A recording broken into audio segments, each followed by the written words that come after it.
கர்த்தருடைய பரிசுத்த நாமத்துக்கு மகிமை உண்டாவதாக. இந்த வருஷத்தின் முதல் நாளிலே, முதல் மணி நேரத்திலே உங்களை எல்லாம் சந்திப்பதிலே மிகுந்த மகிழ்ச்சியுடையவர்களாக இருக்கிறோம். இன்று ஏசாயா 60ஆம் அதிகாரத்திலிருந்து சில சத்தியங்களை தியானிக்க போகிறோம். முதலாவது 1ஆம் வசனத்தை வாசியுங்கள். 61.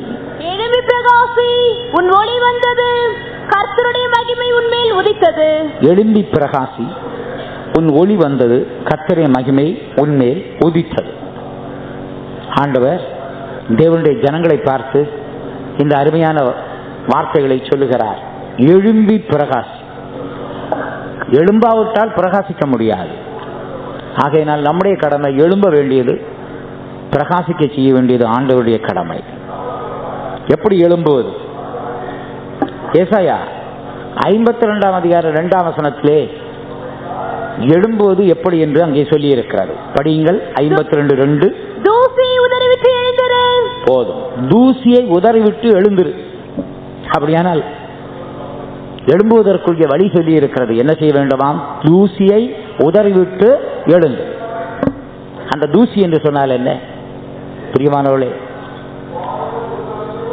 இந்த உலகத்திலே நாம் ஜீவிக்கிறபடியினால் நம்முடைய வாழ்க்கையிலே எத்தனையோ தூசிகள் ஒட்டக்கூடிய சூழ்நிலை ஏற்படுகிறது. இந்த உலகத்திலே நாம் ஜீவிப்பதனால் நம்முடைய வஸ்திரங்கள் கரைப்படுவதற்கு ஏதுவாயிருக்கிறது, தூசிகள் அடைவதற்கு ஏதுவாயிருக்கிறது. வெளிநாட்டிலிருந்து ஒருவர் வந்திருந்த நேரத்திலே அவர் நாம் துணிகளை எல்லாம் அடிக்கடி துவைப்பதை குறித்து அவர் ஆச்சரியப்பட்டார். அப்பொழுது அவர் சொன்னார், எங்கள் நாட்டிலே நாங்கள் அடிக்கடி துணி துவைக்க மாட்டோம், ஆனால் துணிகளை எடுத்து பிரஷ் பண்ணுவோம் என்று சொன்னார். அவருடைய நாட்டிலே கரையோ மற்ற விதமான எந்த விதமான அழுக்கோ படிவதில்லையாம். தூசி மட்டும் பற்றிருக்குமாம். அதை மட்டும் அவர் பிரஷ் பண்ணிவிட்டு போட்டுவிட்டு அலுவலகங்களுக்கு போவேன் என்று சொன்னார். பிரியமானவர்களே, இந்த உலகம் என்று சொல்வது தூசி நிறைந்த உலகம். எழுத்துக்குரிய பிரகாரமாகவும் தூசி இருக்கிறது, ஆவிக்குரிய பிரகாரமாகவும் அநேக தூசிகள் இருக்கின்றன. நம்மை அறியாமல் எத்தனையோ தூசிகள் நம்முடைய ஆன்மீக ஜீவியத்திலே, நம்முடைய ஆன்மீக வஸ்திரங்களிலே ஒட்டிக்கொள்ளுகிறது. பிரியமானவர்களே, அப்படி ஒட்டிக்கொள்வதனால் என்ன நடக்கிறது? நம்முடைய ஜீவியத்தை அது தாக்கிக் கொண்டிருக்கிறது. இங்கே அருமையான ஆலோசனை ஆண்டவர் வழங்குகிறார். உன் தூசியை உதறிவிட்டு எழுந்திரு. தூசியை உதறிவிட்டு எழுந்திரு. கடந்த 3 நாட்களாய் அருமையான தேவ ஜனங்கள் தேவ சமூகத்தில் இருந்து தங்களுடைய தூசியை உதறக்கூடிய ஒரு சந்தர்ப்பத்தை ஆண்டவர் உருவாக்கி கொடுத்தார். எப்படி தூசியை உதறினார்கள்? வாழ்க்கையை திரும்பி பார்த்து தங்களுடைய ஜீவியத்தில் வந்த குற்றங்கள், குறைகள் எல்லாவற்றையும் அறிக்கை செய்து ஆண்டவரிடத்தில் மன்னிப்பு கேட்கும் பொழுது அந்த தூசி அவருடைய வாழ்க்கையிலிருந்து நீக்கப்படுகிறது. இப்படி தூசியை உதறிவிட்டு நாம் எழும்பும் பொழுது கர்த்தர் நம்மை பிரகாசிக்க செய்கிறார். நமக்குள்ளே ஒரு பிரகாசம் உண்டாகிறது. எத்தனையோ நேரங்களிலே நாம் சரியாய் பிரகாசிக்க முடியாத அளவுக்கு தூசிகள் ஒட்டிக்கொண்டிருக்கின்றன. ஒருமுறை நம்முடைய ஒரு அருமையான பாஸ்டர் ஒரு ஆவிக்குரிய சபையிலே சமையலறைக்கு போனார். அப்பொழுது அங்கிருந்த சகோதரிமார்கள் ஒரு காரியத்தை சொன்னார்கள். என்னவென்றால், எங்களுடைய சமையலறை மிகவும் இருட்டாக இருக்கிறது, போதுமான வெளிச்சம் இல்லை. அப்பொழுது அவர் சொன்னார், இங்கேதான் மின்சார விளக்கு தொங்கிக் கொண்டிருக்கிறதே, ஏன் உங்களுக்கு வெளிச்சம் இல்லை என்று. அப்ப அவர் சொன்னார்கள், நாங்கள் இந்த விளக்கை தொங்க விட்டிருக்கிற உண்மைதான், ஆனால் போதுமான வெளிச்சத்தை நாங்கள் பெற முடியவில்லை என்று. ஆனால் அவர் காரணத்தை கண்டுபிடித்து விட்டார். என்னை அழைத்து, தம்பி, இந்த பல்பை எடுத்து முதலாவது அதில் இருக்கிற தூசி எல்லாம் தொடை. பிரியமானவர்களே, அதில் இருக்கிற தூசி எல்லாம் துடைத்து நான் மறுபடியும் அதை போட்ட பொழுது அந்த சமையலறை மிகுந்த பிரகாசத்துக்குள்ளே கடந்து வந்தது. பல்பு நல்ல பல்பு தான், அங்க வர்றதான கரண்ட் நல்லா வந்திருக்கிறது. ஆனால் பிரகாசிக்க முடியாத அளவுக்கு தூசி ஒட்டு கொண்டு இருந்தது. இதுபோல ஆவிக்குரிய ஜீவியத்திலே கர்த்தர் நமக்குள்ளே வைத்திருக்கிற ஜோதி என்ன தெரியுமா? பரிசுத்தாவின் அபிஷேகம் ஒரு ஜோதியாக நமக்குள்ளே இருக்கிறது.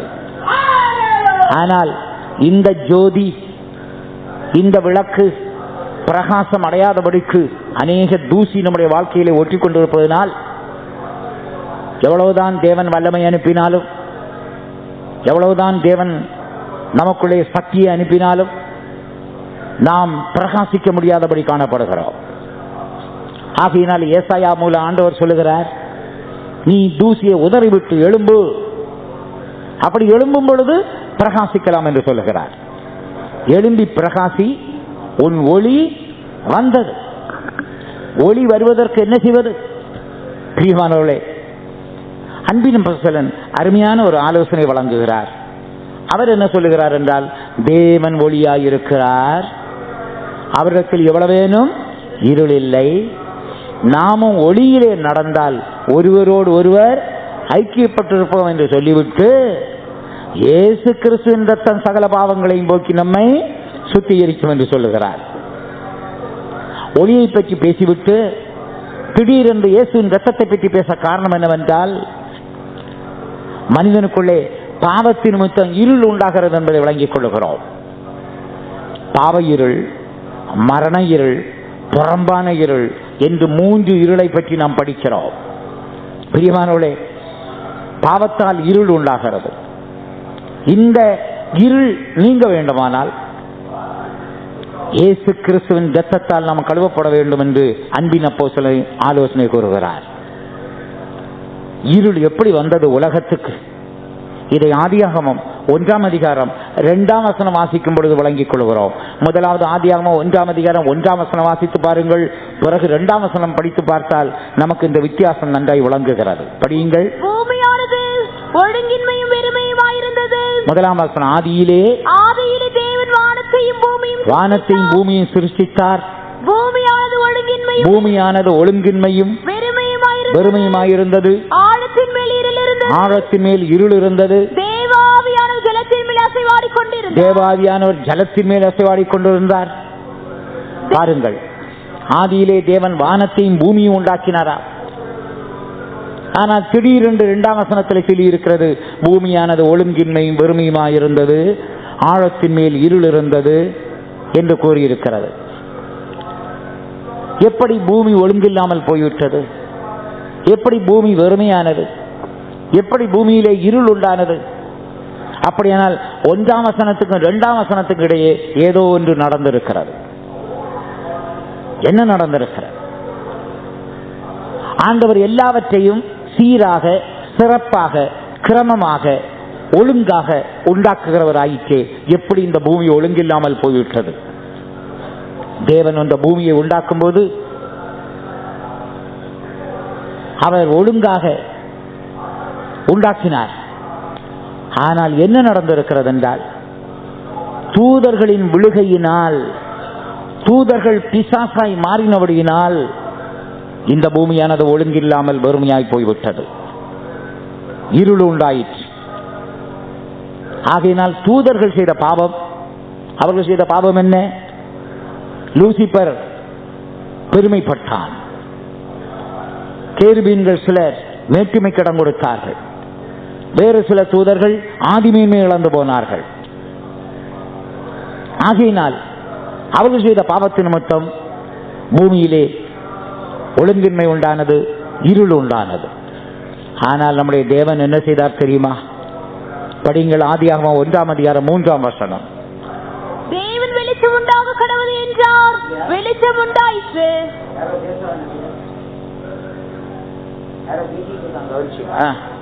தேவன் வெளிச்சம் உண்டாக கடவுள் என்றார், தேவன் வெளிச்சம் உண்டாக கடவுள் என்று சொன்னார், வெளிச்சம் உண்டாயிற்று. வெளிச்சம் உண்டாயிற்று. தேவன் வெளிச்சம் உண்டாக கடவுள் என்று சொன்னார், வெளிச்சம் உண்டாயிற்று. ஆகையினால் பிரியமானவர்களே, தேவன் வெளிச்சம் உண்டாகுது என்று சொன்ன உடனே வெளிச்சம் உண்டாயிற்று. இதுபோல யார் யாருக்குள்ளே இருள் இருக்கிறதோ, என்ன இருள்? பாவத்தால் உண்டான இருள். அந்த பாவம் மரணத்தை பிறப்பிக்கும் பொழுது மரணத்துக்கும் ஒரு இருள் இருக்கிறது. ஆகையினால் சங்கீதக்காரன் என்ன சொன்னான்? நான் மரண இருளின் பள்ளத்தாக்கிலே நடந்தாலும் பொல்லாப்புக்கு பயப்படேன். பின்னாட்டக்காரர்கள் புறம்பான இருளுக்கு போகிறார்கள் என்று கர்த்தராகிய இயேசு சொல்லி இருக்கிறார். அதாவது தாளந்தை புதைத்து வைத்தவர்கள், கல்யாண வஸ்திரம் தெரியாதவர்கள், இயேசு கிறிஸ்துவை இரட்சகராய் ஏற்றுக்கொள்ளாத யூதர்கள், இவர்கள் எல்லாரும் புறம்பான இருளுக்கு போவார்கள் என்று இயேசுநாதர் சொன்னார். ஆகையினால் நம்முடைய வாழ்க்கையிலே பாவ இருளோ மரண இருளோ வராமல் பாதுகாத்துக் கொள்ள வேண்டும். இந்த இருளுக்கு நாம் இடம் கொடுத்தால் வரும் உலகத்திலே புறம்பான இருளிலே தள்ளப்படுவோம். அங்கே அழுகையும் பற்கடிப்பும் உண்டாயிரும். ஆகையினால் பிரியமானவர்களே, முதலாவது இந்த பாவ இருள் நீங்க நாம் என்ன செய்ய வேண்டும்? அந்த பாவ இருள் நீங்க இயேசு கிறிஸ்துவின் இரத்தம் நம்முடைய பாவத்தை போக்கி நமக்குள்ளே ஒரு வெளிச்சத்தை உண்டாக்குகிறது. ஆகையினால் தான் நீங்கள் ஒளியிலே நடந்தால் ஒருவரோடு ஒருவர் ஐக்கியப்பட்டிருப்பீர்கள் என்று சொல்லிவிட்டு இயேசு கிறிஸ்துவின் இரத்தம் சகல பாவங்களையும் போக்கி நம்மை சுத்திகரிக்கும் என்று சொல்கிறார். வாசியுங்கள், 1 யோவான் 1:7. அவர் ஒளியில் இருக்கிறது போல நாமும் ஒளியிலே நடந்தால் ஒருவரோடு ஒருவர் ஐக்கியப்பட்டிருப்போம். அவருடைய குமாரனாகிய இயேசு கிறிஸ்துவின் இரத்தம் சகல பாவங்களை நீக்கி நம்மை சுத்திகரிக்கும். ஆகையினால் இயேசுவின் இரத்தத்தால் சுத்திகரிக்கப்பட நமக்குள்ளே வெளிச்சம் உண்டாகிக் கொண்டே இருக்கும். இந்த காலை நேரத்திலே யாராவது அந்த பாவ இருளிலே இருப்பீர்களானால் இயேசுவின் இரத்தத்தை விசுவாசியுங்கள். இயேசுவின் இரத்தத்தால் கழுவப்படுங்கள். கர்த்தருடைய வாழ்க்கையிலே வெளிச்சத்தை உண்டாக்குவார். அந்த வெளிச்சம் நமக்குள்ளே வரும் பொழுது நாம் ஒளியிலே நடந்தால் ஒருவரோடு ஒருவர் என்ன செய்வோம்? ஐக்கியப்பட்டிருப்போம். அந்த ஒருவரோடு ஒருவர் என்று சொன்னால் ஆழமான அர்த்தம். அதில் மறைந்திருக்கிற அர்த்தம் என்ன? ஒருவரோடு ஒருவர். அந்த ஒருவரோடு ஒருவர் என்று சொன்னால் என்ன? பிதாவோடு, குமாரனோடு, பரிசுத்தாவியோடு, பரிசுத்தவான்களோடு நாம் எல்லாரும் ஐக்கியமாய் இருக்க நாம் எல்லாரும் ஒளியிலே நடக்க வேண்டும். ஒளியிலே நடந்தால் ஒருவரோடு ஒருவர் ஐக்கியமாய் இருப்போம். எழுந்தி பிரகாசி உன் ஒளி வந்து என்று சொல்லிவிட்டு கீழே என்ன சொல்லுகிறார்? தொடர்ந்து இதோ இருள் பூமியையும் காரிருள் ஜனங்களையும் மூடும். இருள் பூமியையும் காரிருள் ஜனங்களையும் மூடும். ஆனாலும் உன்மேல் கர்த்தர் உதிப்பார், அவருடைய மகிமை உன்மேல் காணப்படும். இருள் பூமியையும் காரிருள் ஜனங்களையும் மூடுமா? பூமியை இருள் மூடிய வரலாறை சொன்னேன். தூதர்களின் விழுகையினால், பிசாசினால் இந்த உலகமானது இருளால் மூடப்பட்டிருக்கிறது. காரிருள் என்ன செய்யுமா? ஜனங்களை மூடும் என்று சொல்லி இருக்கிறது. பிரியமானவர்களே, ஆகையினால் அந்த இருளிலிருந்து, காரிருளிலிருந்து விடுதலை வரும்படியாக கர்த்தராகிய இயேசு என்ன செய்தார்? இதே ஏசாயா தீர்க்கதரிசனம் சொன்னான். இயேசுநாதரை பற்றி மரண இருளில் இருக்கிற ஜனங்கள் பெரிய வெளிச்சத்தை கண்டார்கள். எப்படி கண்டார்கள்? இயேசுநாதர் இந்த உலகத்திலே ஜீவித்த நாட்களிலே சுவிசேஷத்தை அறிவித்தார், பிரசங்கத்தை பண்ணினார். அவர் சொன்ன சுவிசேஷம், அவர் அறிவித்த பிரசங்கம் ஜனங்களுக்குள்ளே வெளிச்சத்தை உண்டாக்கிற்று. ஜனங்கள் அந்த வெளிச்சத்தை கண்டார்கள். ஆகையினால் தான் திருவசனம் வெளிச்சம் என்று சொல்லி இருக்கிறது. 119 சங்கீதத்திலே 105 வசனத்தை நாம் வாசிக்கும் பொழுது கர்த்தருடைய வசனம் விளக்காய் இருக்கிறது, வெளிச்சமாய் இருக்கிறது என்று சொல்லி இருக்கிறது. படிங்கள் 119 105 வசனம். உம்முடைய வசனம் என் கால்களுக்கு தீபமும், உம்முடைய வசனம் என் கால்களுக்கு தீபமும், என் பாதைக்கு வெளிச்சமாய் இருக்கிறது. என் பாதைக்கு வெளிச்சமாய் இருக்கிறது. ஆகையினால் நம்முடைய பாதைக்கு கர்த்தருடைய வசனம் வெளிச்சமாய் இருக்கிறது. இதை அப்போஸ்தலனாகிய பவுல் இன்னொரு விதத்திலே சொல்லுகிறார். எப்படி என்றால், கிறிஸ்துவின் முகத்தில் உள்ள அறிவாகிய ஒளி எங்கள் இருதயத்திலே பிரகாசிக்கிறது என்று கூறியிருக்கிறார். கிறிஸ்துவின் மகிமையான சுவிசேஷத்தின் ஒளி என்று சொல்லி அவர் குறிப்பிடுகிறார். ஆகையினால் சுவிசேஷத்துக்கு ஒளி இருக்கிறது, சத்தியத்துக்கு ஒளி இருக்கிறது, வசனத்துக்கு ஒளி இருக்கிறது. இந்த சத்தியத்தை நீங்கள் கேட்டு விசுவாசிக்கும் பொழுது உங்களுக்குள்ளே வெளிச்சம் உண்டாகிறது. ஆகையினால் தான் இயேசு வார்த்தையினால் தேவன் வெளிச்சத்தை உண்டாக்கினார். வெளிச்சம் உண்டாக கடவுள் என்று சொன்னார், வெளிச்சம் உண்டாயிற்று. ஆகையினால் வார்த்தை வெளிச்சத்தை உண்டாக்குகிறபடியினால் இயேசு என்ன செய்தார்?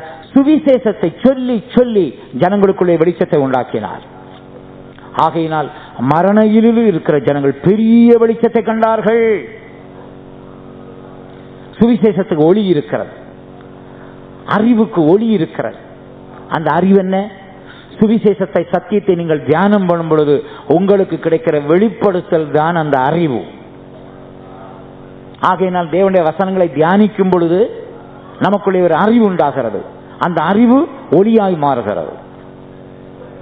பிரியமானவர்களே, இருள் பூமியையும் காரிருள் ஜனங்களையும் மூடும். ஆனா கர்த்தர் என்ன செய்வாராம்?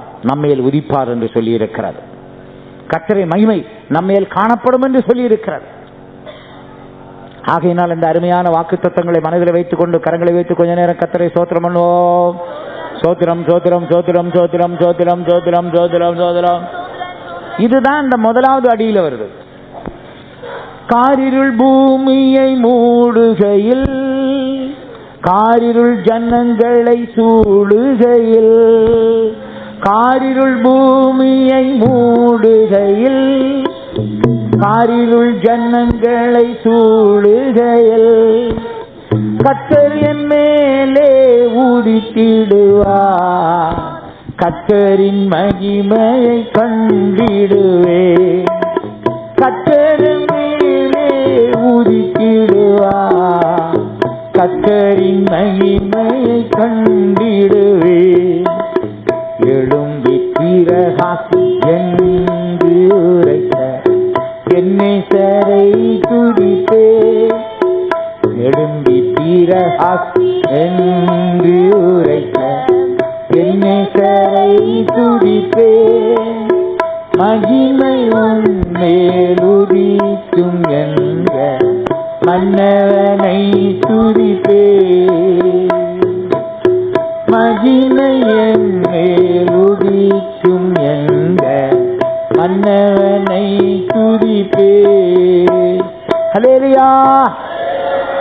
இப்பொழுது அடுத்த 2 வசனங்களை நாம் வாசிக்கும் பொழுது சில சத்தியங்களை இன்னும் விளங்கிக் கொள்கிறோம். 3ஆம் வசனம் வாசியுங்கள். உன் வெளிச்சத்தின் இடத்துக்கு ஜாதிகளும் உதிக்கிற உன் ஒளியின் இடத்துக்கு ராஜாக்களும் நடந்து வருவார்கள். உன் வெளிச்சத்தினத்திற்கு ஜாதிகள், உதிக்கிறவன் ஒளியின் இடத்திற்கு ராஜாக்களும் கடந்து வருவார்கள். யார் அந்த ஜாதிகள்? யார் அந்த ராஜாக்கள்? எழுத்துக்குரிய பிரகாரமாகவும் ஜாதிகள் இருக்கிறார்கள், ராஜாக்கள் இருக்கிறார்கள். ஆவிக்குரிய பிரகாரமாகவும் ஜாதிகளும் இருக்கிறார்கள், ராஜாக்களும் இருக்கிறார்கள். அந்த ஜாதிகள் புறஜாதிகள், ரட்சிக்கப்படாதவர்கள், அக்கிரமத்திலும் பாவத்திலும் ஜீவிப்பவர்கள். அவர்கள் என்ன செய்வார்களா? ஒளியின் இடத்திற்கு கடந்து வருவார்கள். சில நேரத்தில் விளக்குகளை நாம் போடும் பொழுது பூச்சிகள் எங்கிருந்தோ அந்த வெளிச்சத்தை பார்த்து அருகாமையில் வந்து விடுகிறது. அந்த பூச்சிகளுக்கு வெளிச்சம் மிகவும் விருப்பம். ஆனா சில பூச்சி இருக்கு, வெளிச்சத்தை கண்டோன்னா ஓடும். மூட்டைப்பூச்சி, கொசு. ஏன்? இந்த வெளிச்சம் நான் பிடிக்கவே பிடிக்காது. ஆனால் வேறு சில பூச்சிகளுக்கு விளக்கை நாம் போட்ட உடனே ஒரே கொண்டாட்டம். அந்த கொண்டாட்டத்தில் உயிரே மாய்த்துக் கொள்கின்றன. பிரியமானவர்களே, நம்மிடத்திலிருந்து வெளிச்சம் புறப்படும் பொழுது எந்த அந்தகார சக்தியும் உன் முன்னால் நிற்க முடியாது. அந்த வெளிச்சத்துக்கு பயப்படுகிறது தான் பிசாசு. அதனால் அவனுக்கு அந்தகார லோகாதிபதி என்று பெயர். சொல்லுங்க, என்ன பெயர்? அந்தகார லோகாதிபதி. அவனுக்கு வெளிச்சம் பிடிக்கவே பிடிக்காது. ஆகையினால் நாம் வெளிச்சம் உடையவர்களாக இருந்தால் பிசாசு நம் அருகாமையில் வரவே முடியாது. ஆனால் இந்த வெளிச்சத்தினத்துக்கு யார் வருவார்கள்? ஜாதிகள், புறஜாதிகள், ரட்சிக்கப்படாதவர்கள் உன்னத்துக்கு வருவார்கள். உன் வாயிலிருந்து புறப்படுகிற சுவிசேஷத்தின் வெளிச்சத்தை காணும்படி, கேட்கும்படி அநேகர் உன்னண்டை வருவார்கள். ஆகையினால் அருமையான தேவஜனங்களே, நீங்கள் குடியிருக்கும் இடத்தில், வேலை செய்யும் இடத்தில், பயணங்களிலே நீங்கள் கர்த்தருடைய வசனமாகிய அந்த சத்தியத்தை சொல்லும் பொழுது அந்த சுவிசேஷத்தின் ஒளியின் இடத்திற்கு அநேக ஜாதிகள் கடந்து வருவார்கள். கரங்களை வைத்து ஒரு அல்லேலூயா சொல்லுவோம். இனிமேல் உதிக்கிறவன் ஒளியின் இடத்துக்கு ராஜாக்கள் வருவார்கள். அந்த ராஜாக்கள் யார்? பிரியமானவர்களே, ஆவிக்குரிய பிரகாரமாக ராஜாக்கள் யார் என்றால் பரிசுத்தாவின் அபிஷேகம் பெற்றவர்கள் தான் ராஜாக்கள். வெற்றியின் வாழ்க்கை செய்பவர்கள் தான் ராஜாக்கள். ஆகையினால் அநேக அபிஷேகம் பெற்ற மக்களும் உன்னிடத்தில் வருவார்கள். ஜெய ஜீவியத்தை விரும்புகிறவர்களும் உன்னிடத்தில் வருவார்கள். காரணம், உன்னிடத்தில் என்ன புறப்படுகிறது? உதிக்கிற ஒளி. உன்னிடத்திலிருந்து ஒளி உதிக்கிறது. இந்த ஒளி உதிக்கும்படி நாம் என்ன செய்ய வேண்டும்? ஆண்டவராய் இயேசு இந்த உலகத்தில் இருக்கும் பொழுது அருமையான ஒரு சத்தியத்தை சொன்னார். படியுங்கள். மத்தேயு 5ஆம் அதிகாரத்தில் நாம் வாசிக்கிறோம். 5ஆம் அதிகாரம் 16ஆம் வசனம். இவ்விதமாய் மனுஷர் உங்கள் நற்கிரிகளை கண்டு, இவ்விதமாய் மனுஷர்கள் உங்கள் நற்கிரியை கண்டு பரலோகத்தில் இருக்கிற உங்கள் பிதாவை மகிமைப்படுத்தும்படி, பரலோகத்தில் இருக்கிற உங்கள் பிதாவை மகிமைப்படுத்தும்படி உங்கள் வெளிச்சம் அவர்கள் முன்பாக பிரகாசிக்க கடவது. உங்கள் வெளிச்சம் அவர்கள் முன் பிரகாசிக்க கடவது. இந்த வெளிச்சம் என்ன? நற்கிரியை தான் வெளிச்சம். அப்படியானால் துர்க்கிரியை இருள். நம்மிடத்திலிருந்து நற்கிரியைகள் வெளிப்பட அது மற்றவர்களுக்கு வெளிச்சமாய் மாறுகிறது. ஆகையினால் யார் நற்கிரியை உடையவர்களாய் பரிசுத்தமான ஒரு வாழ்க்கை செய்கிறார்களோ அவர்களிடத்திலே ராஜாக்கள் புறப்பட்டு வருவார்கள். ராஜாக்கள் வந்து சேருவார்கள். இலங்கையிலே பாச பால் என்று ஒரு பரிசுத்தவான் இருந்தார். அவருடைய மரணத்திலே அநேகம் பேர் வந்து சாட்சி கொடுத்தார்களாம். அவர்கள் கொடுத்த சாட்சி என்னவென்றால், இந்த அருமையான பரிசுத்தவானுடைய பரிசுத்தமான ஜீவியத்தை பார்த்துத்தான் நாங்கள் அவரிடத்தில் இழுக்கப்பட்டோம் என்று சொன்னார்களாம். ஆகையினால் அந்த பரிசுத்தவான் அடிக்கடி சொல்லுவாரா, ஆத்துமாக்களை சம்பாதிக்க என்ன செய்ய வேண்டும் என்று சொல்லும் பொழுது அவர் அருமையான ஒரு ஓமையை சொல்வார். என்ன? தேனுள்ள பூக்களை நோக்கி வண்டுகள் வருமா போல நமக்குள்ளே தேன் இருக்குமானால், தேனாகிய விசுவாசம், தேனாகிய கிருபை, தேனாகிய அன்பு, தேனாகிய பரிசுத்தம் இருக்குமானால் நிச்சயமாக ஆத்துமாக்கள் நம்மை தேடி வருவார்கள் என்று கூறுவாராம். ஆகையினால் பிரியமானவர்களே, உதிக்கிற ஒளியின் இடத்திற்கு ராஜாக்கள் வருவார்கள். ஆகையினால் இந்த நாட்களிலே அபிஷேகம் பெற்றவர்கள், ஜெய ஜீவியம் செய்கிறவர்கள் நம்மண்டை வரும்படி நம்முடைய பரிசுத்த ஜீவியம் வெளிப்பட வேண்டும், நம்முடைய நற்கிரியை வெளிப்பட வேண்டும். கர்த்தர் அதற்கு உதவி செய்வார், துணை செய்வார். அந்த அனுபவத்தை கர்த்தர் உண்டாக்கி தரும்படி எல்லாரும் கரங்களை உயர்த்தி சத்தமா ஒரு அல்லேலூயா சொல்லிடுவோம்.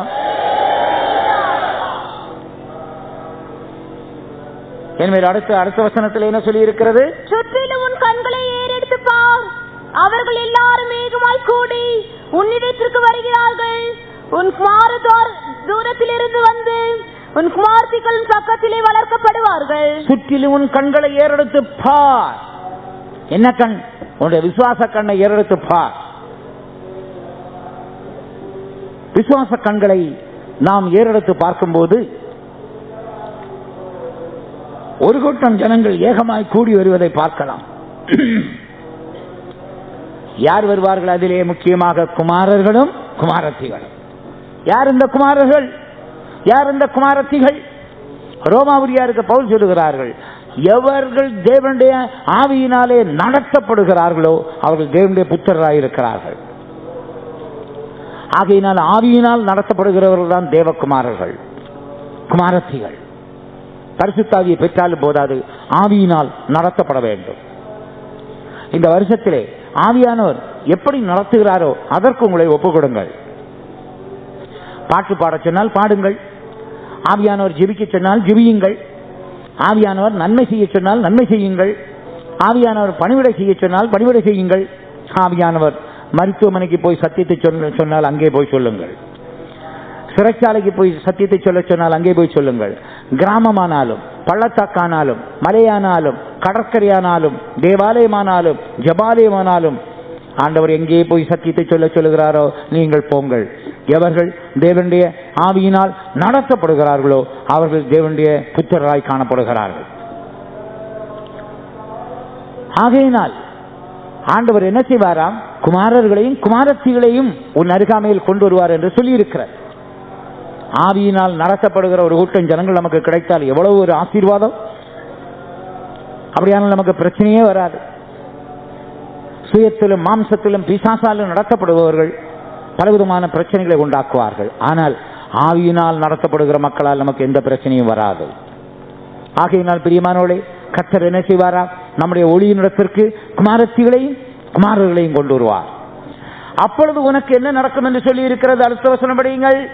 அப்பொழுது நீ அதை கண்டு ஓடி வருவாய், உன் இருதயம் அதிசயப்பட்டு பூரிக்கும். உன் இருதயம் அதிசயப்பட்டு பூரிக்கும். பெரிய ஒரு பூரிப்பு இருதயத்திலே உண்டாகும். ஏன்? கர்த்தர் இப்படிப்பட்ட ஆத்துமாக்களை உனக்கு தரும் பொழுது உனக்கு இருதயத்தில் எவ்வளவு பெரிய பூரிப்பு. ஆகையினால் ஆவிக்குரிய ஜனங்களாகிய நமக்கு பணத்தை பார்த்து பூரிப்பல்ல, ஒரு வீடு கட்டினதினால் பூரிப்பல்ல, ஒரு உத்தியோகம் கிடைச்சதனால் பூரிப்பல்ல, ஒரு ப்ரமோஷன் வந்ததனால் பூரிப்பல்ல, வெற்றி பெற்று விட்டோம் என்று பூரிப்பல்ல. நமக்கு இருக்கிற பூரிப்பெல்லாம் என்ன? நமக்கு இருக்கிற குதூகலம் எல்லாம் என்ன? நம்முடைய கொண்டாட்டம் எல்லாம் என்ன? நமக்கு கிடைக்கிற ஆத்துமாக்களை பார்த்து தான் நாம் சந்தோஷப்படுகிறோம். கரங்களை வேற்றி அல்லேலூயா சொல்லுவோம். வேற என்ன சந்தோஷம் இருக்கு? பணம் வரும் போகும். பணத்திலே நீ சந்தோஷப்படுவாயானால் என்னைக்காவது பணம் உன்னை விட்டு போகும் பொழுது உனக்கு துக்கம் வரும். வேலை கிடைக்கும் பொழுது சந்தோஷப்பட்டால் வேலை உன்னை விட்டு போகும் பொழுது நீ துக்கப்படுவாய். ஒரு வீடை கட்டி சந்தோஷப்படுவாயானால் அந்த வீடு இடிந்து போனால் உனக்கு துக்கம் வரும். யோனா ஆமணக்கின் மேல் சந்தோஷமாயிருந்தான். அவனுக்கு கர்த்தர் மேல சந்தோஷம் வரல. கர்த்தர் பார்த்தார், ஓஹோ, ஆமணக்கை உண்டாக்கின என் பேரில் சந்தோஷப்படாமல் ஆமணக்கின் மேல் சந்தோஷமாயிருந்தான் என்று சொல்லி ஒரு பூச்சியை அனுப்பினார். அந்த பூச்சி ஆமணக்கு செடியை அரித்து விட்டது. உடனே யோனாவுக்கு பெரிய எரிச்சல் உண்டாகிவிட்டு, நான் சாகிற வரைக்கும் எரிச்சலோடு இருந்து சாவேன் என்று சொன்னான். ஆகையினால் பிரியமானவர்களே, பணத்திலோ பொருளிலோ வாகனத்திலோ இல்லாவிட்டால் சொத்து சுதந்திரத்திலோ நாம் சந்தோஷப்படாமல், மனிதனின் மேலும் சந்தோஷப்படாமல், இவை எல்லாவற்றையும் உண்டாக்கினதான தேவன் பேரிலே நாம் சந்தோஷமாயிருக்க வேண்டும். தேவன் பேரிலே நாம் சந்தோஷமாயிருக்க வேண்டும். ஆகையினால் தான் பவுல் சொல்லுகிறார், கர்த்தருக்குள் மகிழ்ச்சியாயிருங்கள், கர்த்தருக்குள் சந்தோஷமாயிருங்கள், சந்தோஷமாயிருங்கள் என்று மறுபடியும் உங்களுக்கு சொல்லுகிறேன். இங்கே இந்த குமாரர்கள் வருகையினால், குமாரத்தின் வருகையினால், ராஜாக்களின் வருகையினால், ஜாதிகளின் வருகையினால் குதூகலம் உனக்கு உண்டாகும் என்று சொல்லி இருக்கிறார். ஆகையினால் பரலோகத்தில் போன கர்த்தர் இந்த உலகத்தில் நீ எவ்வளவு சம்பாதிச்சேன்னு கேட்க மாட்டார், எத்தனை வீடு கட்டினேன்னு கேட்க மாட்டார், எத்தனை ஏக்கர் நிலம் இருக்குன்னு கேட்க மாட்டார், எத்தனை வாகனம் இருக்குன்னு கேட்க மாட்டார். கர்த்தர் கேட்கக்கூடிய ஒரே ஒரு கேள்வி, எத்தனை ஆத்துமாக்களோடு வந்தாய், எத்தனை ஆத்துமாக்களோடு வந்தாய். ஒரு அருமையான தேவனுடைய பிள்ளை இந்த உலகத்தில் நல்ல வசதியோடு இருந்திருக்கிறார். ஆனால் அவர் மரித்து பரலோகம் போன நேரத்தில் கர்த்தர் கேட்டாராம், நீ எத்தனை ஆத்துமாக்களோடு வந்தாய். அவர் மிகுந்த வேதனைப்பட்டார். உடனே அவர் ஆண்டவரிடத்தில் கேட்டார், ஆண்டவரே, நீர் எனக்கு மறுபடியும் ஜீவனை தந்தால் நான் உலகத்திலே போய் சத்தியத்தை சொல்லி சுவிசேஷத்தை சொல்லி ஜனங்களுக்காய் அழுது கண்ணீர் விட்டு உபவாசம் எடுத்து அநேக ஆத்துமாக்களை ரட்சித்து உம்முடைய சமூகம் வந்து சேருகிறேன் என்று சொன்னார். கர்த்தர் அவருக்கு அனுமதி வழங்கினார். இந்த உலகத்தில் வந்து அநேக ஆத்துமாக்களை சந்தித்து சத்தியத்துக்கு வழி நடத்தி அதற்கு பிறகு அவர் இந்த உலகத்தை விட்டு போகும் பொழுது அநேக ஆத்மாக்களோடு பரலோக ராஜ்யம் போய் சேர்ந்தாராம். அப்படிப்பட்ட ஆத்ம பாரம் உள்ளதான பரிசுத்தவான்களால் பாடப்பட்ட பாட்டுதான், ஆத்மா ஒன்று ரட்சிக்காமல் வெட்கத்தோடு ஆண்டவா வெறும் கையனாக உம்மை கண்டுகொள்ள லாகுமா. பாடுவோமா? ஆத்மா ஒன்றும் ரட்சிக்காமல் வெட்கத்தோடு ஆண்டவா வேறும் கையனாக உம்மை கண்டு கொள்ளலாகுமா.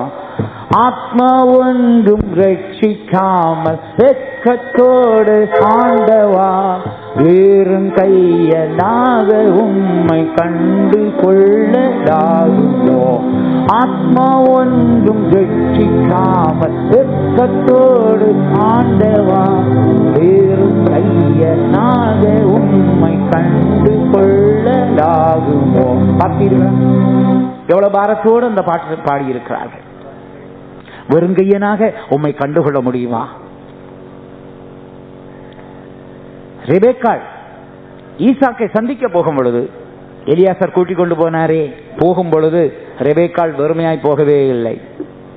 தன்னுடைய கன்னிகைகளோடு தாதிகளோடு கூட அவள் போனாள் என்று எழுதியிருக்கிறார். இதுபோல இயேசுவுக்கு மணவாட்டியாய் போகிறதான நாம், எலியாசர் என்று சொல்லக்கூடிய பரிசுத்தாவியானவர் வழிநடத்தப்படுகிற நாம் போகும் பொழுது வறுமையாய் நாம் பரலோக ராஜ்யம் போகவே மாட்டோம். ஒரு கூட்டம் ஆத்துமாக்களோடு தான் போய் சேருவோம். ஆகையினால் பிரியமானவர்களே, இந்த அருமையான வாக்குத்தத்தத்தை மனதிலே வைத்துக் கொள்ளுங்கள். உன் வெளிச்சத்தினத்திற்கு ஜாதிகளும், உதிக்கிற உன் ஒளியினிடத்திற்கு ராஜாக்களும் குமாரர்களும் குமாரத்திகளும் தூரத்திலிருந்து வருவார்கள். அப்பொழுது உன் இருதயம் மகிழ்ச்சியினால் நிரம்பி இருக்கும். பாடுவோம் அடுத்த அடி. அந்த அடிதான் நாம் இப்ப பாட போற 2ஆம் அடி. உன் என் ஒளி அருகினில் ஜாதிகளும், என்னொளி அருகினில் ராஜாக்களும், என் ஒளி அருகினில் ஜாதிகளும், என்னொளி அருகினில் ராஜாக்களும், மாறும் மரத்தியும் வருகையிலே குதூகலம் அடைந்து நான் மகிழ்ந்திடுவேன். மாறும் மரத்தியும் வருகையிலே குதூகலம் அடைந்து நான் மகிழ்ந்திடுவேன். எழும்பி தீரகாத்தி என்று உரைக்க என்னை தரை துதித்தேன். எழும்பி தீரகாத்தி என்று உரைக்க என்னை தரை துதித்தேன். உன்மேலுதிக்கும் என்ற மன்னவனை துதிப்பேன். மகிமை உன்மேலுதிக்கும் என்ற மன்னவனை துதிப்பேன். அப்படியானால் நம்முடைய இருதயம் குதூகலம் அடைந்து மகிழக்கூடிய வேலை எப்பொழுது? ஆத்துமாக்களை பார்க்கும்போது, ஒரு கூட்டம் ஜனங்கள் நம்மை நோக்கி வரும் பொழுது, ரட்சிக்கப்படாத ஜனங்கள் நம்மை நோக்கி வரும் பொழுது, பரிசுத்தாய் பெற்ற ஜனங்கள் நம்மை நோக்கி வரும் பொழுது, ஆவியினால் நடத்தப்படுகிற ஒரு கூட்டத்தார் நம்மை நோக்கி வரும் பொழுது எவ்வளவு நமக்கு குதூகலம், கொண்டாட்டம், மகிழ்ச்சி. ஆத்மாக்களை பார்த்துதான் எனக்கு மகிழ்ச்சின்னு சொல்றவங்க மட்டும் கரங்களை வைத்து சத்தமா ஒரு அல்லேலூயா சொல்லுவா. கர்த்தர் உங்களை ஆசீர்வதிப்பாராக. அதுதான் ஆண்டவருக்கும் விருப்பம். அதனால தான் இயேசுநாதர் சொன்னார், நீதிமான்களை அல்ல நான் பாவிகளை அழைக்க வந்தேன். மனம் திரும்பாதவர்களை பற்றி எனக்கு மகிழ்ச்சி இல்லை. மனம் திரும்புகிற ஒரே பாவி நிமித்தம் பரலோகத்தில் என்ன உண்டாயிருக்கும்? சந்தோஷம். பிதாவுக்கு சந்தோஷம், குமாரனுக்கு சந்தோஷம், கர்த்தராகிய இயேசுவுக்கு சந்தோஷம் என்னவென்றால், நான் இவனுக்காக சிந்தின இரத்தம் வீணாய் போகவில்லையே, இவனுக்காக நான் விட்ட கண்ணீர் வீணாகவில்லை, இவனுக்கு நான் சொன்ன சத்தியம் வீணாகவில்லை. அதே நேரத்தில் பரிசுத்த ஆவியானவர் சந்தோஷப்படுவார். நான் அவனை உணர்த்தினேன், நான் அவனோடு போராடினேன், ஆகையினால் அவன் இந்த ரட்சிப்புக்கு வந்து விட்டான் என்று பரிசுத்த ஆவியானவர் சந்தோஷப்படுவார். தூதர்களுக்கு என்ன சந்தோஷம் என்னவென்றால், ஒருவன் ரட்சிக்கப்பட்ட உடனே அவங்களுக்கு அப்பாயின்மெண்ட் ஆர்டர் கிடைக்குது. அதுவரைக்கும் அவர்களுக்கு வேலை நியமன உத்தரவு கிடைக்காது. ஏனென்றால் தூதர்கள் யார் ரட்சிக்கப்படுகிறார்களோ அவர்களுக்கு பணிவிடை செய்யும்படி அனுப்பப்படும் ஆவிகளாயிருக்கிறார்கள். ஆகையினால் பிரியமானவர்களே, தூதர்களுக்கு பெரிய சந்தோஷம். ஒருவன் ரட்சிக்கப்பட்டு விட்டால் இன்றிலிருந்து இவனை பாதுகாக்க, இவனை பலப்படுத்த, இவனை சுகப்படுத்த, இவனை வழிநடத்த, இவனுக்கு அறிவு கொடுக்க, இவனுக்கு வழிநடத்தக்கூடிய எல்லாவற்றையும் நாம் செய்யலாமே, இவனை எப்படியாவது இவனுக்கு பணிவிடை செய்து இவனும் கூட பரலோக ராஜ்யம் வந்து சேரும்படி நான் உதவி செய்வேனே என்று ஒரு பெரிய சந்தோஷம். அதைத்தான் ஆண்டவராகிய இயேசு மொத்தமாக சொன்னார். மனம் திரும்புகிற ஒரே பாவி நிமித்தம் எங்கே சந்தோஷம் உண்டாயிருக்கும்? பரலோகத்திலே. ஆகையினால் நாம் சந்தோஷப்படுகிற அதே நேரத்திலே பரலோகமும் சந்தோஷப்படுகிறது. இனிமேல் அடுத்த வசனங்களை வாசிப்போம். 4ஆம் வசனம். 6ஆம் வசனம் படிங்க. ஒட்டகங்களின் ஏராளமும் ஒட்டகங்களின் ஏராளம், மீதியான் நேபத் தேசங்களின் வேகமான ஒட்டகங்களும் உன்னை மூடும். சேபாவில் உள்ள யாவரும் பொன்னையும் தூபவர்க்கத்தையும் கொண்டு சேபாவில் உள்ளவர்கள் யாவரும் பொன்னையும் தூபவர்க்கத்தையும் கொண்டு வருவார்கள். கர்த்தரின் துதிகளை பிரசித்தப்படுத்துவார்கள். 7ஆம் வசனம். கேதாரின் ஆடுகள்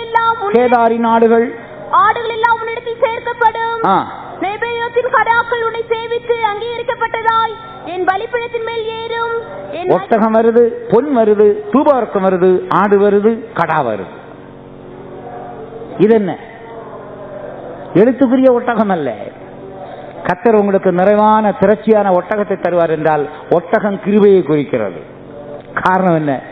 இந்த ஒட்டகமானது வனாந்தரத்திலே நடக்க பயணம் பண்ண கிருபை பொருந்தின ஒரு மிருகமாயிருக்கிறது. அந்த வனாந்தரத்தின் சூடு எவ்வளவு பயங்கரம்! சூரியனுடைய சூட்டையே தாங்க முடியும், சூரியனுடைய சூட்டை தாங்கி விடலாம். ஆனால் சூரியனால் சூடாக்கப்பட்ட அந்த மணலின் சூடு பயங்கரமாயிருக்கும். அந்த சூடான மணலிலே ஒட்டகமானது செல்லக்கூடிய அளவுக்கு அது கிருபை பொருந்தினதாயிருக்கிறது.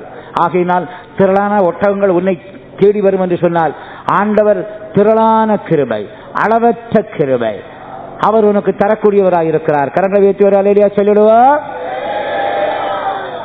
அடுத்தது என்ன நடக்குமாம்? சேபாவின் பொன், சேபாவில் உள்ள பொன், அது விசேஷமான பொன். அந்த பொன் என்ன?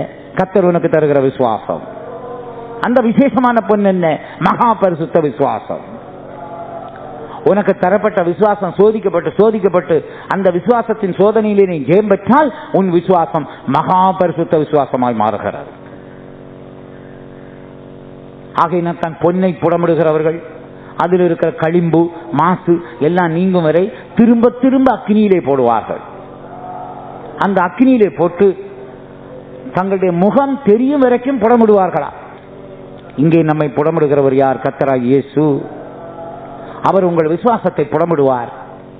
ஆனால் அவருடைய முகம், அவருடைய சாயல், அவருடைய ரூபம் உங்கள் மேல் தெரியும் வரைக்கும் கர்த்தர் தொடர்ந்து புடமிட்டுக் கொண்டே இருப்பார். உன் அசுசி நீங்கும் வரை, களிம்பு நீங்கும் வரை அவர் உன்னை புடமிட்டுக் கொண்டே இருப்பார். அப்படிப்பட்ட பொண்ணு உனக்கு வந்து சேருமா? கர்த்தர் நமக்கு தருகிற மகா பரிசுத்த விசுவாசத்துக்காய் கரங்களை வைத்து ஒரு அல்லேலூயா சொல்லிடுவோம். பொன். அடுத்தது தூபவர்க்கமும் வருமா? அது என்ன? ஆண்டவர் உனக்கு ஒரு ஜெப ஜீவியத்தை தருவார். நீ நன்றாக தனியாக ஜெபிக்க, குடும்பமாய் ஜெபிக்க, பொது ஜெபத்தில் கலந்து கொள்ள, உபவாச ஜெபங்களிலே கலந்து கொள்ள, முழு இரவு ஜெபத்திலே கலந்து கொள்ள கர்த்தர் உனக்கு ஜெபாவியை தருவார். தூபவர்க்கம் உனக்கு தரப்படும். கர்த்தர் விசேஷித்த ஜெபாவியை தருவார். கர்த்தர் ஜெபபாரத்தையும் ஜெபாவியும் தராவிட்டால் நமக்கு ஜெபிக்கவே முடியாது. ஆகையினால் சகரியாவில் என்ன வாசிக்கிறோம்? நான் விண்ணப்பத்தின் ஆவியையும் கிருபையின் ஆவியையும் ஊற்றுவேன். அந்த விண்ணப்பத்தின் ஆவி நமக்குள்ளே வந்தவுடனே நாம் நல்ல ஜெப வீரர்களாய் மாறிவிடுவோம். ஒரு முறை ஆவடிக்கு நான் வீடு சந்திக்க போயிருந்தேன். அப்ப வீட்டில் உள்ள அம்மா என்ன வரவேற்று உட்கார சொன்னாங்க. கடைசியில் நான் கொஞ்ச நேரம் பேசிவிட்டு ஜெபத்துக்கு உட்காரலாமா என்று கேட்டேன். உடனே அவர்கள் தன்னுடைய மகனை கூப்பிட்டார்கள். தம்பி வா. நான் கேட்டேன், அவன் எங்க? பாருங்க பிரதர், கட்டிலுக்குள்ள போய் படுத்து கிடக்கிறான். நான் கேட்டேன், தம்பி ஜெபத்துக்கு வரியா? வர முடியாதுன்னு சொல்லிட்டான். அவன் அம்மா சொன்னாங்க, ஐயாவுக்கு போய் ஒரு கூல் ட்ரிங்க்ஸ் வாங்கிட்டு வாடான்னு. முடியாதுன்றான். நான் சொன்னேன், தம்பி ஏன் தொந்தரவு பண்றீங்க? அவனை விட்டுருங்க. நாங்க இங்க ஜெபம் பண்றோம், அவன் கட்டிலுக்குள்ளே உட்கார்ந்துருக்கான். நான் அந்த வீட்டை விட்டு வரும் பொழுது இப்படி என் வாழ்க்கையில ஒருத்தனை பார்த்ததே கிடையாது. பாவியானாலும் கூட ஜெபத்துக்கு கூட்டா வருவான். அந்நிய மார்க்கத்தானாலும் கூட வீட்டுக்கு வந்தாரை வரவேற்கும் தமிழ்நாடாச்சே, வரவேற்பு கொடுப்பாங்களேன்னு சொல்லி நாம் பார்த்துருக்கிறோம். ஆனா இவன் இப்படி பண்ணிட்டான்னு சொல்லி நான் துக்கத்தோடு அவனுக்காக ஜெபம் பண்ணிட்டே வந்தேன். 1 வருஷம் பொறுத்தா அவன் யாரா மாறிட்டான் தெரியுமா? அவன் என்ன போல ஜிப்பாவும் வேஸ்டியும் கட்டி ஒரு ஊழியக்காரனா வந்து நிக்கிறான். யார்? ஜெபத்துக்கு வராதவன், கட்டிலுக்குள்ளே இருந்தவன், குளிர்பானம் வாங்கி தராதவன், என்னை துக்கப்படுத்தினவன். இன்றைக்கு எப்படி இருக்கிறான்? ஜிப்பாவும் வேஷ்டியும் போட்டு என் முன்னால வந்து நின்னா. அவன் கேட்கிறான், நான் யார் என்று தெரியுமா? நான் சொன்னேன், எனக்கு தெரியவே தெரியாத. ஐயா, நான் தான் ஐயா, அன்றொரு நாள் நீங்கள் வீட்டுக்கு வரும் பொழுது கட்டிலுக்கு கீழே கிடந்தாள், உங்களை வேதனைப்படுத்தினாள். நான் சொன்னேன், கர்த்தர் உன்னை எப்படி சந்திச்சாரப்பா, ரொம்ப ஆச்சரியமா இருக்க. அப்ப அவன் சொன்னான், அன்னைக்கு நான் ஜெபத்துக்கு வரல, இன்னைக்கு முழு ராத்திரியும் ஜெபம் பண்றேன். என்ன காரணம்னு கேட்டேன். எனக்குள்ளே ஒரு ஜெபாவியை கர்த்தர் ஊற்றி இருக்கிறார். அந்த ஜெபத்தினால் நான் இப்பொழுது கர்த்தரோடு உறவாடி கொண்டே இருக்கிறேன். அப்பொழுதுதான் கர்த்தர் சொன்னார், இந்த கனமான ஊழியத்துக்கு வா என்று. நான் உடனே ஊழியத்துக்கு ஒப்பு கொடுத்து விட்டேன். எவ்வளவு ஆச்சரியமான காரியம். ஆகையினால் பிரியமானவர்களே, கர்த்தருக்கு ஒரு மனுஷனை மாற்றுவதற்கு 5 நிமிஷம் தேவையில்லை, ஒரே வினாடி போதும், ஒரே வினாடி போதும், ஒரே வினாடி போதும். உன்னை கர்த்தர் திடீரென்று மாற்றுவார். உன் நிலவரம் இப்படி இருக்க என்று துக்கப்படாதே. தேவனால் கூடாத காரியம் ஒன்றுமே இல்லை. என் தேவனால் எல்லாம் கூடும். உன் ரட்சிக்கப்படாத பிள்ளைகளை ரட்சிக்க தேவனால் கூடும். உன்னுடைய ரட்சிக்கப்படாத புருஷனை ரட்சிக்க தேவனால் கூடும்.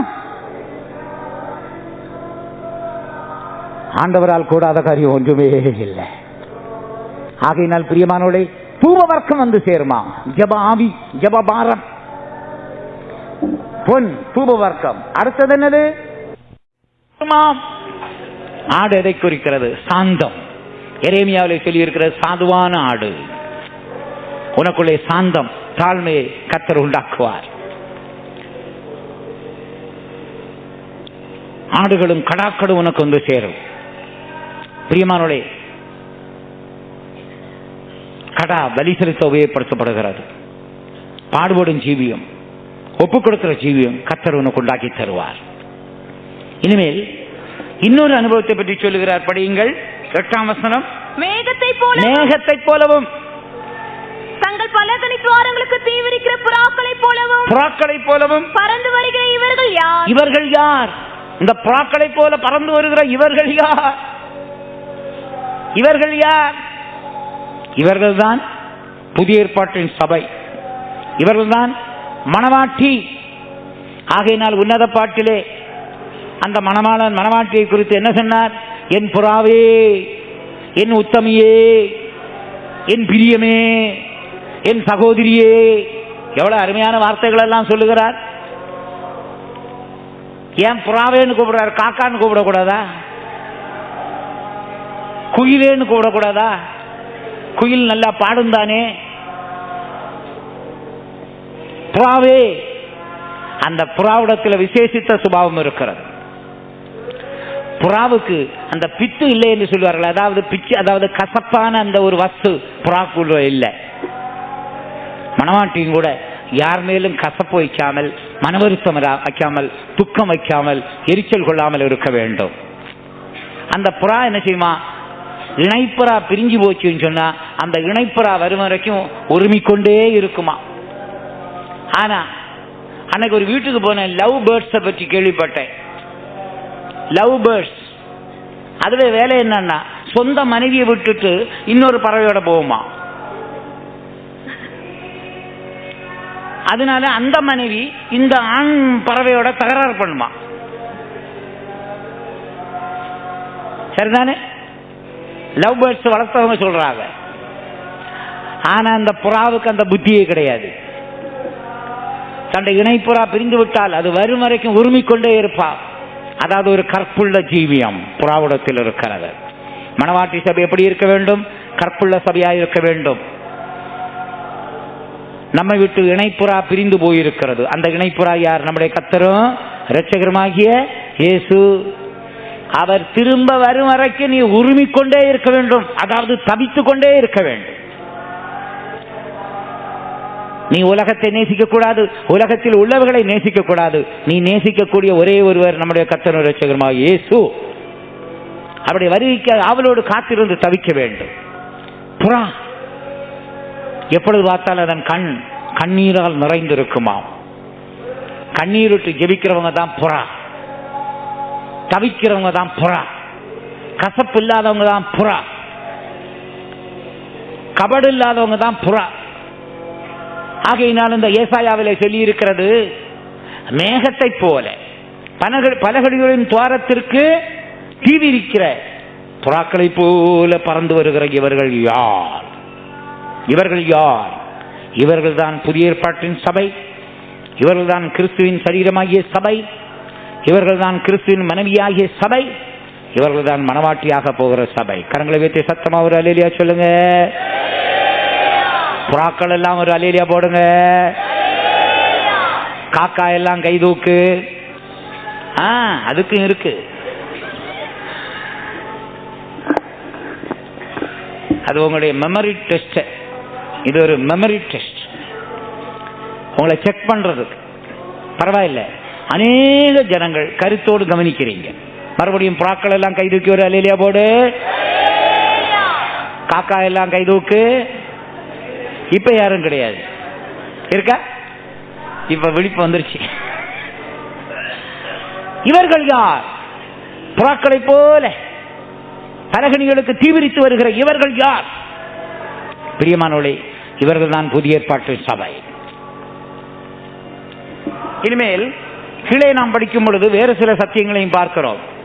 படியுங்கள். பாருங்க 14ஆம் வசனம். உன்னை ஒடுக்கிறவர்களும் பிள்ளைகளும் குனிந்து உன்னிடத்தில் வந்து உன்னை அசட்டை பண்ணின யாவரும் உன் காலடியில் பணிந்து உன்னை கர்த்தருடைய நகரம் என்றும் இஸ்ரவேலின் பரிசுத்தரின் சீயோன் என்றும் சொல்வார்கள். யாராவது உங்களை ஒடுக்குறாங்களா? உங்க அதிகாரிகள், உங்க பக்கத்து வீட்டுக்காரங்க, உங்க தெருவில் இருக்கிறவங்க, உங்க கிராமத்தில் இருக்கிறவங்க, பட்டணத்தில் இருக்கிறவங்க, அதிகாரத்தில் இருக்கிறவங்க, பணக்காரங்க, யாராவது உங்களை ஒடுக்குறாங்களா? உங்களுக்கு அருமையான வாக்குத்தத்தம். உங்களை ஒடுக்கினவர்கள் எல்லாரும் உங்கள் முன்னே குனிவார்கள். கர்த்தர் குனிய செய்வார். நிமிர்ந்து போக முடியாது, குனிஞ்சு போவாங்க. எனவே இரண்டாவது யாரு? உங்களை அசட்ட யார் பண்றாங்களோ அவங்க உங்க காலடியில் பணிவார்கள், குனிவார்கள், பணிவார்கள். கவலைப்படாதீங்க. இவங்க ஒடுக்கிட்டாங்களே, இவங்க அசட்ட பண்றாங்களேன்னு சொல்லி கவலையே படாதீங்க. அருமையான வாக்குத்தத்தங்கள் உங்களுக்கு இருக்கிறது. யார் ஒடுக்குகிறார்களோ அவர்கள் குனிவார்கள், யார் உங்களை அசட்டை பண்ணுகிறார்களோ அவர்கள் உங்கள் முன்னே பணிந்து அவர்கள் வாயாலே என்ன சொல்லுவார்கள்? நீங்கள் யார் என்று சொல்லுவார்கள்? நீங்கள் கர்த்தருடைய நகரம், இஸ்ரவேலுடைய பரிசுத்தரின் சீயோன் என்று சொல்லுவார்கள். கரங்களை வைத்து அல்லேலூயா சொல்லுங்க. அதுதான் எங்க வருதுன்னா 3வது அடியில் வருது. ஒடுக்கினவர்களும் குனிந்திடுவார், ஒடுக்கினவர்களும் பணிந்திடுவார், ஒடுக்கினவர்களும் குனிந்திடுவார், ஒடுக்கினவர்களும் பணிந்திடுவார். சாலேம் நகராய் மாறிடுவே, சீயோன் சிகரத்தில் இங்கிடுவே. சாலேம் நகராய் மாறிடுவே, சீயோன் சிகரத்தில் இங்கிடுவே. எழும்பி பிரகாசி என்று உரைத்த என்னை துதிப்பே. எழும்பி பிரகாசி என்று உரைத்த என்னை துதிப்பே. மகிமை உன்மே உதிக்கும் என்ற மன்னவனை துதிப்பே. மகிமை உன்மே உதிக்கும் என்ற மன்னவனை துதிப்பே.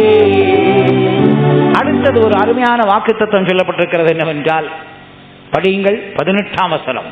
இனி கொடுமை உன் தேசத்திலும் அழிவும் நாசமும் உன் எல்லைகளில் கேட்கப்பட மாட்டாது. உன் மதில்களை ரட்சிப்பென்றும் உன் வாசல்களை துதி என்றும் சொல்வாய். நமக்கு இருக்கிற மதில் என்ன மதில்? என்ன மதில்? மதில் எதுக்கு? பெரிய பெரிய மதில்களை கட்டி வைத்திருப்பார்கள். வீட்டுக்கும் தேசத்துக்கும் கூட மதில்கள் கட்டுவார்கள். ஏன்? சத்துரு வந்து திடீரென்று தாக்காமல் இருக்க, பிசாசு உன்னை தாக்காமல் இருக்க கர்த்தர் உனக்கு தந்திருக்கிற மதில் என்ன தெரியுமா? ரட்சிப்பு தான் மதில். ரட்சிக்கப்பட்டவங்க அங்கரங்களை வைத்து ஒரு அல்லேலூயா சொல்லுங்க. அதுவும் அந்த ரட்சிப்பின் 7 அனுபவம் இருக்குமானால் நீ 7 மதில் உள்ள ஆளு. எரிகோ கோட்டை ரெட்ட கோட்டை, சொல்லுங்க. எரிகோ கோட்டை என்ன கோட்டை? இரட்டை கோட்டை. 2 விதமான கோட்டை உள்ளதுதான் எரிகோ. ஆனால் கர்த்தர் நம்மை ரட்சிப்பின் 7 அனுபவங்களை நாம் பெற்றிருப்போமானால் நம்மை சுற்றிலும் 7 விதமான மதில்கள் காணப்படுகிறது. பாவ மன்னிப்பாகிய ரட்சிப்பை பெற்றவங்க கரங்களை வைத்து ஒரு அல்லேலூயா சொல்லுங்க. ஞானஸ்நானமாகிய ரட்சிப்பை பெற்றவங்க இன்னொரு அல்லேலூயா சொல்லுங்க. பரிசுத்தாவியின் ரட்சிப்பை பெற்றவங்க ஒரு அல்லேலூயா சொல்லுங்க. தெய்வீக சத்தியத்திலிருந்து அந்த ரட்சிப்பை பெற்றவங்க ஒரு அல்லேலூயா சொல்லுங்க. பாடுகளின் மூலம் ரட்சிப்பை பெற்றுக் கொண்டிருக்கிற ஒரு அல்லேலூயா சொல்லுங்க. பூர்ண பரிசுத்தத்தால் நமக்கு கிடைக்கிற ரட்சிப்புக்காய் ஒரு அல்லேலூயா சொல்லுங்க. கர்த்தரை வருகைக்காய் ஆவலோடு காத்திருந்து தவிக்கிற அந்த ரட்சிப்பை பெற்றவர்கள் ஒரு அல்லேலூயா சொல்லுங்க. அப்படியானால் ஆக மொத்தம் எத்தனை சுவர்? 7 மதில். சொல்லுங்க, எத்தனை மதில்? சாத்தான் ஒன்ன திடீர்னு தாக்க முடியாது. இந்த மதில் பீரங்கி வச்சா உடையாத மதில். இந்த மதில் குண்டு போட்டாலும் உடையாத ஒரு மதில். ஆகையினால் ரட்சிப்பே உனக்கு அரணாயிருக்கும். அடுத்தது என்ன சொல்லி இருக்கிறது? உன் வாசல்கள் எப்படி அழைக்கப்படுமா? துதி என்று சொல்லுவாய். பிரியமானவர்களே, வாசல் தான் துதி. நீ எவ்வளவுக்கு எவ்வளவு துதிக்கிறியோ அவ்வளவுக்கு அவ்வளவு வாசல் உண்டாகும். துதிக்க துதிக்க வாசல் உண்டாகும். கர்த்தர் புதிய புதிய வாசலை உனக்கு திறப்பார். பவுலும் கூட சொல்லுகிறார், சுவிசேஷத்தின் வாசல் திறக்கும்படி எனக்காக ஜெபம் பண்ணுங்கள் என்று. ஊழியத்தின் வாசல், சுவிசேஷத்தின் வாசல். கர்த்தர் பல புதிய புதிய வாசல்களை திறப்பார். துதிக்க துதிக்க வாசல் திறக்குமா? இந்த ரகசியம் தான் பவுலுக்கும் சீலாவுக்கும் தெரிஞ்சு என்ன நடந்தது தெரியுமா? அவங்கள உள்காவல் அறையிலே வைத்து கால்களை தொங்க விட்டு இருந்தார்கள். வாசலை பூட்டி விட்டார்கள். பார்த்தா அந்த வாசலை திறக்கிறதுக்கு என்ன வழி? இந்த ஏசாயாவில் சொல்லப்பட்ட வார்த்தையை வைத்து, சரி சீலா நீ ரெடியா? இல்லைங்க, எனக்கு ரொம்ப தூக்கம் வருது, எனக்கு ரொம்ப டயர்டா இருக்கு. என்ன பவுலே, காலே தொங்கிக்கிட்டு கிடக்கு, இதுல என்ன பாட்டு பாடுற? கையை கட்டி வச்சிருக்கிறான். மியூசிக் போட முடியுமா? தபேலா அடிக்க முடியுமா? ட்ரம் அடிக்க முடியுமா? அட்லீஸ்ட் கை தட்ட முடியுமா? நம்ம சொல்ற சொல்லு அதுதான். நான் கட்டப்பட்டிருக்கிறேன், நான் என்ன செய்ய முடியும்? பாருங்க, கைத்தாளம் போட கூட முடியாத அளவுக்கு சங்கிலி. சிலர் காலில் தாளம் போடுவான், அதுக்கு முடியாது, தொங்குது. 2 காலும் தொங்குது, 4 காலும் மொத்தமா தொங்குது. அப்பதான் 2 பேரும் தீர்மானம் பண்ணாங்க, நம்ம கட்டிட்டு இந்த சுற்றிலும் என்ன இருக்க வாசல் எல்லாம் அடைச்சிட்டு அவங்க இருக்கிறாங்க. இந்த வாசல் திறக்க ஒரே ஒரு வழி, துதிச்சா இந்த வாசல் திறக்கும்.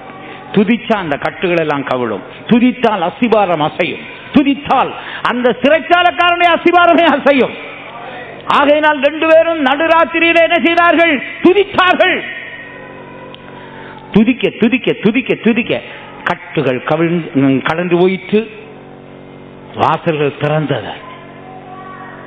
வாசல் திறந்தவன தான் சிறைச்சாலக்காரனுக்கு ஒரே சந்தேகம், இவன் 2 பேரும் ஓடி போயிட்டான். நீங்களோ நானோ தப்பித்தோம் பிழைத்தோம் என்று ஓடி இருப்போம். ஆனா ஆவியானவர் சொன்னார் சவுலிடம், வாசல் திறந்தாலும் உடனே ஓடாத, இரு. கடைசியில அந்த சிறைச்சாலைக்காரர் என்ன நினைச்சா, இவங்க 2 பேரும் ஓடி போனார்களே சொல்லி கத்தி எடுத்து தற்கொலை செய்ய முயற்சித்தான். உடனே சவுல் ஓடி போய் சொன்னான், நீ உனக்கு ஒரு கெடுதியும் செய்யாதே, நாங்கள் இங்கேதான் இருக்கிறோம்.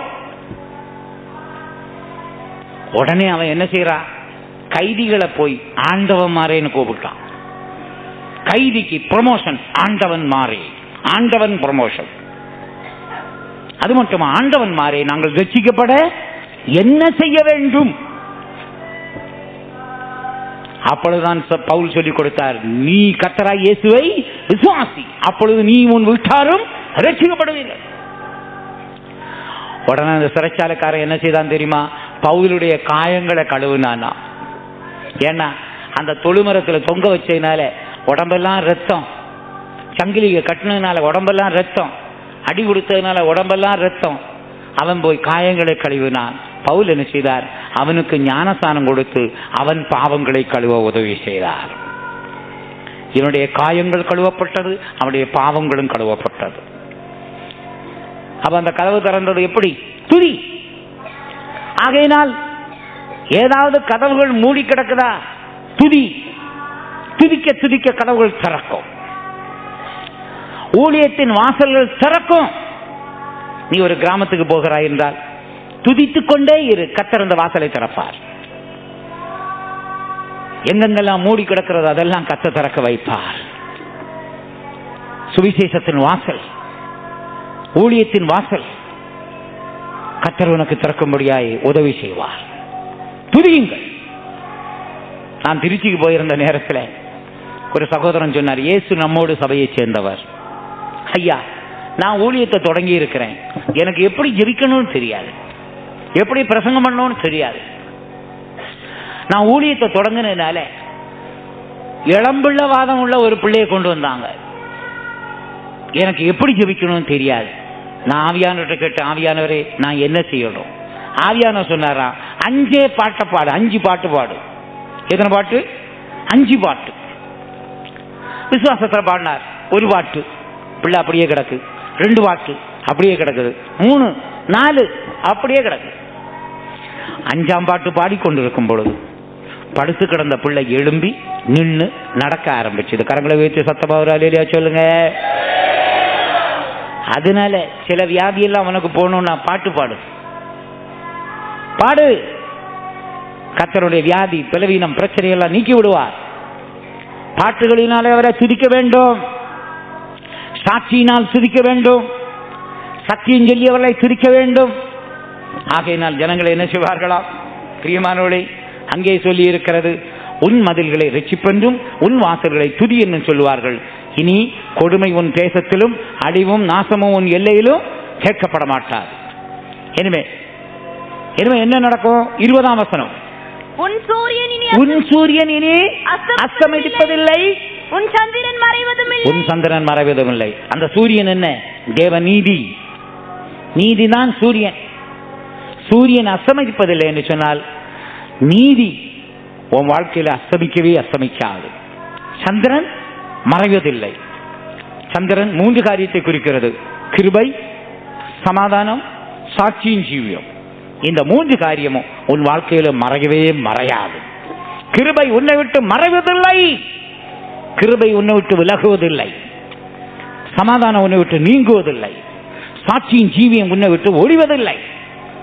ஆகையினால் எவ்வளவு அருமையான ஒரு வசனம்! சூரியன் இனிமேல் அஸ்தமிப்பதில்லை, சந்திரன் இனிமேல் என்ன செய்வதில்லை? மறைவதில்லை. கர்த்தரே உனக்கு நித்திய வெளிச்சமாயிருப்பார். கர்த்தர் என்ன வெளிச்சம்? நித்திய வெளிச்சம். சொல்லுங்க, கர்த்தர் என்ன வெளிச்சம்? யாக்கோபுடைய வாழ்க்கையில சூரியன் அஸ்தமிச்சது ஒரு கால். அவங்க அம்மா ரெபேக்காள் யாக்கோபை ஜெபிச்சு அனுப்புனாங்க, நீ போ லாபான்ட்ட போ. அந்த அம்மா துணைக்கு கூட யாரையும் அனுப்பல. காரணம், அந்த அம்மாவுக்கு நல்ல விசுவாசம் இருக்கு. எப்படி? என் பிள்ளை தனியா போனாலும் கர்த்தர் அவனோடு கூட இருப்பார் என்ற விசுவாசம். கடைசியில் அவன் நடந்து நடந்து நடந்து நடந்து சூரியன் அஸ்தமித்த உடனே ஒரு கல்லை எடுத்து தலையிலே வைத்துக் கொண்டு படுத்துக் கொண்டான். சூரியன் அஸ்தமிச்ச படம் எப்படி பிரயாணம் பண்றது? ஆனா இந்த தாய் ஜோமணி இருப்பா, ஆண்டவரே என் பிள்ளைய நான் தனியா அனுப்பினேன். தாய்மாரே கொஞ்சம் யோசிச்சு பாருங்க, உங்க பிள்ளைய தனிமையா அனுப்பின எப்படி இருக்கும்? நான் பெற்ற பிள்ளைய தனியா அனுப்பினேன், வழியில அவனை காட்டு மிருகம் தொந்தரவு கொடுக்குமா? பூச்சிகளால் அவனுக்கு தொந்தரவு வருமா? அவன் இப்ப எங்க படுத்திருப்பான்? இன்னும் ராத்திரி ஆகி போச்சுன்னா தூக்கம் வருமா தாய்மாருக்கு? ஐயோ என் பிள்ளை எங்க தூங்கும்? நான் இந்த விசுவாச பயணம் போகிற நேரத்தில் சிலர் அப்படித்தான் சொன்னாங்க, ஐயா நீங்க திரும்பி வந்துருங்க. நான் ஏன்னு கேட்டேன். நீங்க இப்படியே பயணம் பண்ணிட்டு இருந்தா எங்களுக்கு தூக்கமும் இல்லை, சாப்பாடும் இல்லை. காரணம், சாப்பிட உட்காரும் பொழுது உங்க ஞாபகம் வருது, தூங்கும் பொழுது உங்க ஞாபகம் வருது, மழை பெய்தா உங்க ஞாபகம் வருது. நீங்க எந்த தெருவில் இருக்கீங்களோ, எந்த மரத்து மூட்டில் கிடக்கிறீங்களோ, என்ன சாப்பிட்டீங்களோ. அப்ப நீங்க யோசித்து பாருங்க, அந்த யாக்கோபு அனுப்பின தாய்க்கு எவ்வளவு வேதனை இருக்கும். என் மகனை தனியா அனுப்பினேன், அவன் இப்ப எங்க இருப்பானோ. ஆனா அந்த ரெபேக்கா ஜெபம் பண்ணி இருப்பான், ஆண்டவரே இப்ப அந்த எழுத்துக்குரிய சூரியன் அஸ்தமித்தாலும் நீதியின் சூரியனாகிய நீர் உதிக்க வேண்டும். அவனுக்கு துணை யாரும் இல்லை. நீர் அவனோடு பேச வேண்டும், அவனுக்கு உதவி செய்ய வேண்டும். இவ ஜெபம் பண்ணி இருப்பா. இவ ஜெபம் பண்ணதுனால அவனுக்கு ஜெபம் வர மாட்டேங்குது, தூக்கம் வருது. சில அருமையான பரிசுத்தவான்கள் எங்கள்கிட்ட சொல்லுவாங்க, நீங்க ஜெபிச்சா எங்களுக்கு நல்ல தூக்கம் வருதே. ஏன்னா அவங்களுக்கு ரெஸ்ட்லெஸ், இளைப்பாறுதலே இல்லை, உடம்புல பயங்கர வலி வேதனை. ஆனா நம்ம ஜெபிச்ச உடனே தூங்கிடுவாங்க. பாஸ்டர் சீஜான் கூட கார்ல போயிட்டு இருக்கும் பொழுது சொல்லுவார், தம்பி வேற யார் பாட்டு பாடினாலும் எனக்கு தூக்கமே வர மாட்டேங்குது, நீ பாடுனா தூக்கம் வருது. காரணம் அவன் பாடும் பொழுது ராகம் வித்தியாசமா பாடுவான், தூக்கம் வருமா? வார்த்தைகள் தவறா பாடினா தூக்கம் வருமா? ஆனா எனக்கு பாடுறதுக்கு பயம்தான். ஆனாலும் கூட நான் எனக்கு தெரிஞ்ச ராகத்துல பாடுவேன். கர்த்தாவே நீ தான் என்னை காப்பாற்றணும். ஏன்னா தப்பா பாடினா பயங்கரமா திட்டுவார், தப்பா பாடினா பயங்கரமா கோவப்படுவார். அப்ப அவருடைய அசிஸ்டன்ட் ஒருத்தன் வந்து கேட்டான், என்ன பயங்கரமா திட்டுறாருன்னு சொன்னா, நான் என்ன விஷயம்? நான் பாட்டு பாடினா அவருக்கு பிடிக்க மாட்டேங்குது. நான் சொன்னேன், நீ எப்படி பாடின? அவன் பாடுறத கேட்டா வித்தியாசமா இருக்கு. அதனால தான் பாஸ்டர் சீஜானுக்கு ராகம் தப்பா பாடினா பிடிக்காது, வார்த்தை தப்பு பாடினா பிடிக்காது. நான் ஜெபம் பண்ணிட்டே இருப்பேன்ப்பா, நானும் பாட்டில் ரொம்ப மோசமான ஆளு, நீ தான் எனக்கு வாயை திறந்து பாடணும். நான் பாட மாட்டேன், ஆவியானவரே உம்மை விட மாட்டேன், நான் வாயை அசைப்பேன், நீ பாடு. எம்ஜிஆர் சிவாஜி போல நான் வாயை அசைப்பேன், நீ தான் TM சௌந்தரராஜன். கர்த்தர் என்ன செய்தார், எனக்கு உதவி செய்வார். நமக்கு வேற யார் துணை? அப்ப நான் வெறும் வாயை அசைப்பேன், ஆவியானவர் பாடுவார். உடனே பாஸ்டர் சீஜான் தூங்கிடுவார். யாக்கோபு நல்லா தூங்குறான். காரணம் என்ன? அவனுக்காக ஜெபிக்கிற ஒரு ரெபேக்காள் இருக்கிறார். உங்களுடைய வாழ்க்கையில அநேக நேரங்களை இளைப்பாற காரணம் உங்களுக்காக ஜெபிக்கும்படி கர்த்தர் ஒரு கூட்டம் பரிசுத்தவங்களை எழுப்பி இருக்கிறார். இவன் தூங்கும் பொழுது இந்த சூரியன் அஸ்தமித்தாலும் நீதியின் சூரியன் அங்கே தோன்றி, யாக்கோபே நான் ஆபிரகாமின் தேவன், ஈசாக்கின் தேவன், நான் உன்னுடைய தேவனாய் இருக்கிறேன், உன்னை ஆசீர்வதிப்பேன் என்று சொன்னார். இதுபோல நீங்க நம்பி இருக்கிறவங்க சில வேளை அஸ்தமிச்சிருவாங்க, நம்பி இருக்கிறவங்க மறைஞ்சிருவாங்க. சில வேளை பார்த்தீங்களா, சந்திர வெளிச்சத்துல போயிட்டே இருப்போம், போயிட்டே இருக்கும் பொழுது திடீர்னு ஒரு மேகம் வந்து சந்திரனை மறைச்சிடும். அப்புறம் அந்த இருட்டுல கஷ்டப்பட வேண்டியதுதான். ஆனால் பிரியமானவர்களே, அருமையான வாக்குத்தத்தம் என்ன? சூரியன் அஸ்தமிப்பதில்லை, சந்திரன் என்ன செய்வதில்லை, மறைவதில்லை. யார் உனக்கு வெளிச்சம்? கர்த்தரே உனக்கு வெளிச்சம். சொல்லுங்க, யார் உங்களுக்கு வெளிச்சம்? சத்தமா சொல்லுங்க, ஹல்லேலூயா. இதுதான் 4ஆம் அடியில வருது. கொடுமையும் அழிவும் இருப்பதில்லை, சூரியன் சந்திரன் மறைவதில்லை. கொடுமையும் அழிவும் இருப்பதில்லை, சூரியன் சந்திரன் மறைவதில்லை. கர்த்தரே எனக்கு வெளிச்சமாவா, தேவனே எனக்கு மகிமையாவா. கர்த்தரே எனக்கு வெளிச்சமாவா, தேவனே எனக்கு மகிமையாவா. எழும்பி பிரகாசித்து உரைக்க என்னை துதிப்பேன். எழும்பி பிரகாசித்து உரைக்க என்னை துதிப்பேன். மகிமை மேல் உதிக்கும் என்ற மன்னவனை துதிப்பேன். மகிமை உதிக்கும் என்ற மன்னவனை துதிப்பேன். அடுத்தது இதே அதிகாரத்தின் கடைசி வசனம், இதே அதிகாரத்தின் கடைசி வசனம் படிங்கள். சின்னவன் ஆயிரமும் சிறியவன் பலத்த ஜாதியுமாவான். கர்த்தராகிய நான் ஏற்ற காலத்தில் இதை தீவிரமாய் நடப்பிப்பேன். சின்னவன் ஆயிரமும் சிறியவன் பலத்த ஜாதியுமாவான். அதுக்கு அர்த்தம் என்ன? நீ சின்னவன்னு சொன்னா தப்புன, சிறியவன் சொன்னா தப்புன, நீ பெரியாள்னு சொன்னா கர்த்தர் ஒன்று உடைப்பார். இந்த கூட்டத்தில் பெரிய ஆள் எல்லாம் கை தூக்குங்க பார்ப்போம். யாரு? நான் கர்த்தரை பாருகிறே தேவ சமூகத்திலே நான் ஒத்துக்கொள்கிறேன். நான் எல்லாரும் சிறியவன் சொல்றவங்க மட்டும் கரங்களை வைத்து சத்தமா இல்லையா சொல்லுங்க. சின்னவர்களாகிய உங்களை கர்த்தர் 1000 பேராய் மாற்றுவார். இனிமே சிறியவனாய் இருந்தா நீ பலத்த ஜாதியாவாய். சிறியவர்கள் எல்லாம் கரங்களை வைத்து ஒரு அலையிலையா சொல்லுங்க. பெரியவங்க எல்லாம் ஒரு கையை தூக்குங்க. பரவாயில்லை, எல்லாரும் உணர்வோடு முடிப்போடு இருப்பதற்கு நன்றி. கரங்களை வைத்து சத்தமாக ஒரு அலையிலையா சொல்லுவோம். யார் சின்னவன், யார் சிறியவன்? வேதத்தில் யார் யாரெல்லாம் சின்னவன் சின்னவன் சொன்னாலும் அவங்களை எல்லாம் கர்த்தர் உயர்த்தி விட்டுருக்காரு. முதல் ராஜா யாரு? சவுல். ஆனால் அவனை சாமுவேல் சந்திச்சு இஸ்ரவேலுடைய முழு அபேட்சையும் உன்னை அல்லவா நாடி இருக்கிறன்னு சொன்னவன் அவன் என்ன சொன்னான் தெரியுமா? என் கோத்திரம் பென்யமீன் கோத்திரம் சின்ன கோத்திரம், என் வீடு சின்ன வீடு என்று சொன்னான். எனவே கிதியோனை கர்த்தர் சந்திச்ச உடனே என்ன சொன்னார்? பராக்கிரமசாலியே. உடனே அவன் என்ன சொன்னார்? என் கோத்திரம் மனாசே கோத்திரம், என் வீடு சின்ன வீடு, நான் என் வீட்டில் எல்லாம் சின்னவன். இனிமேல் ஈசாயின் குடும்பத்தில் பெரியவாள் எல்லாம் வந்தாள், ஒருத்தனை சாமுவேல் அபிஷேகம் பண்ணல. ஈசாயிட்ட போய் சாமுவேல் கேட்டார், உன் பிள்ளைகள் எல்லாம் வரவை. ஒருத்தன் நட்டையனா வந்தான். கர்த்தர் சொன்னார், நான் இவனை தெரிந்து கொள்ளவில்லை, புறக்கணித்தேன். நம்பர் 2 போச்சு. 3, 4, 5 எல்லாம் வருது. இவ்வளவுதானா வாடு உன் பிள்ளைகள்? அப்பொழுதுதான் அவன் சொன்னான், ஒரு பையன் இருக்கான், சின்ன பையன், ஆடு மேய்ச்சிட்டு இருக்கான். சாமுவேல் சொன்னார், அவனை வரவை, சின்னவன் வருகிறான்.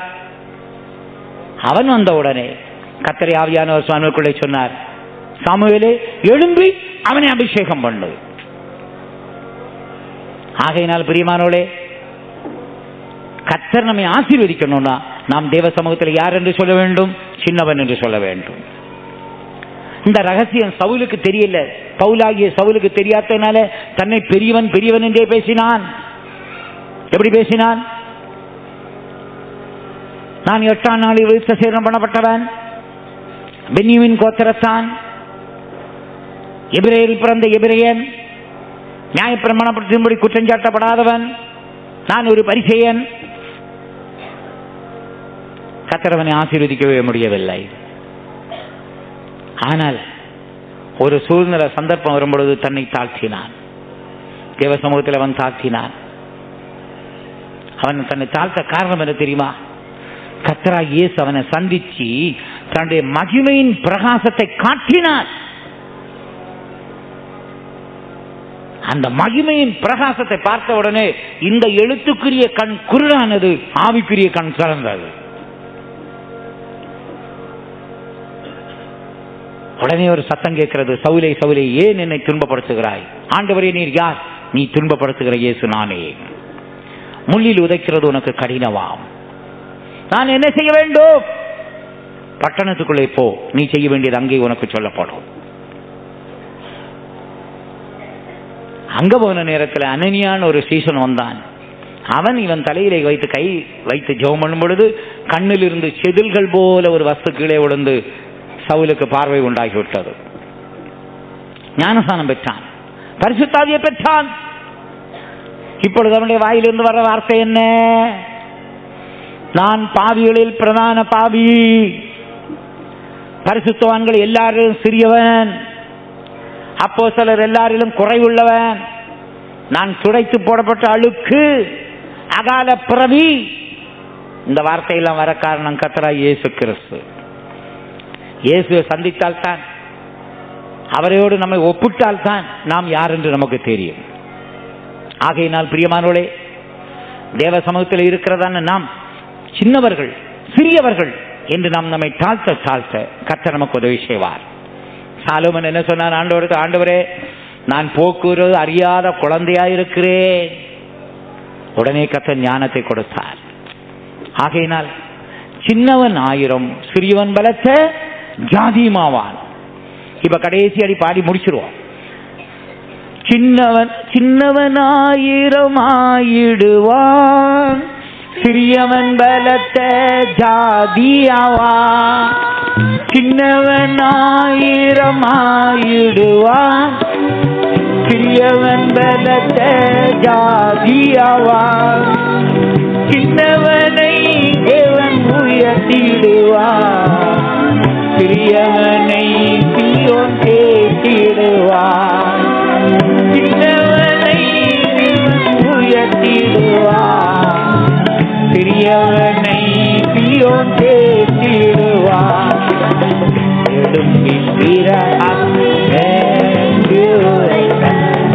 என்னை துதிப்பே, எழும்பி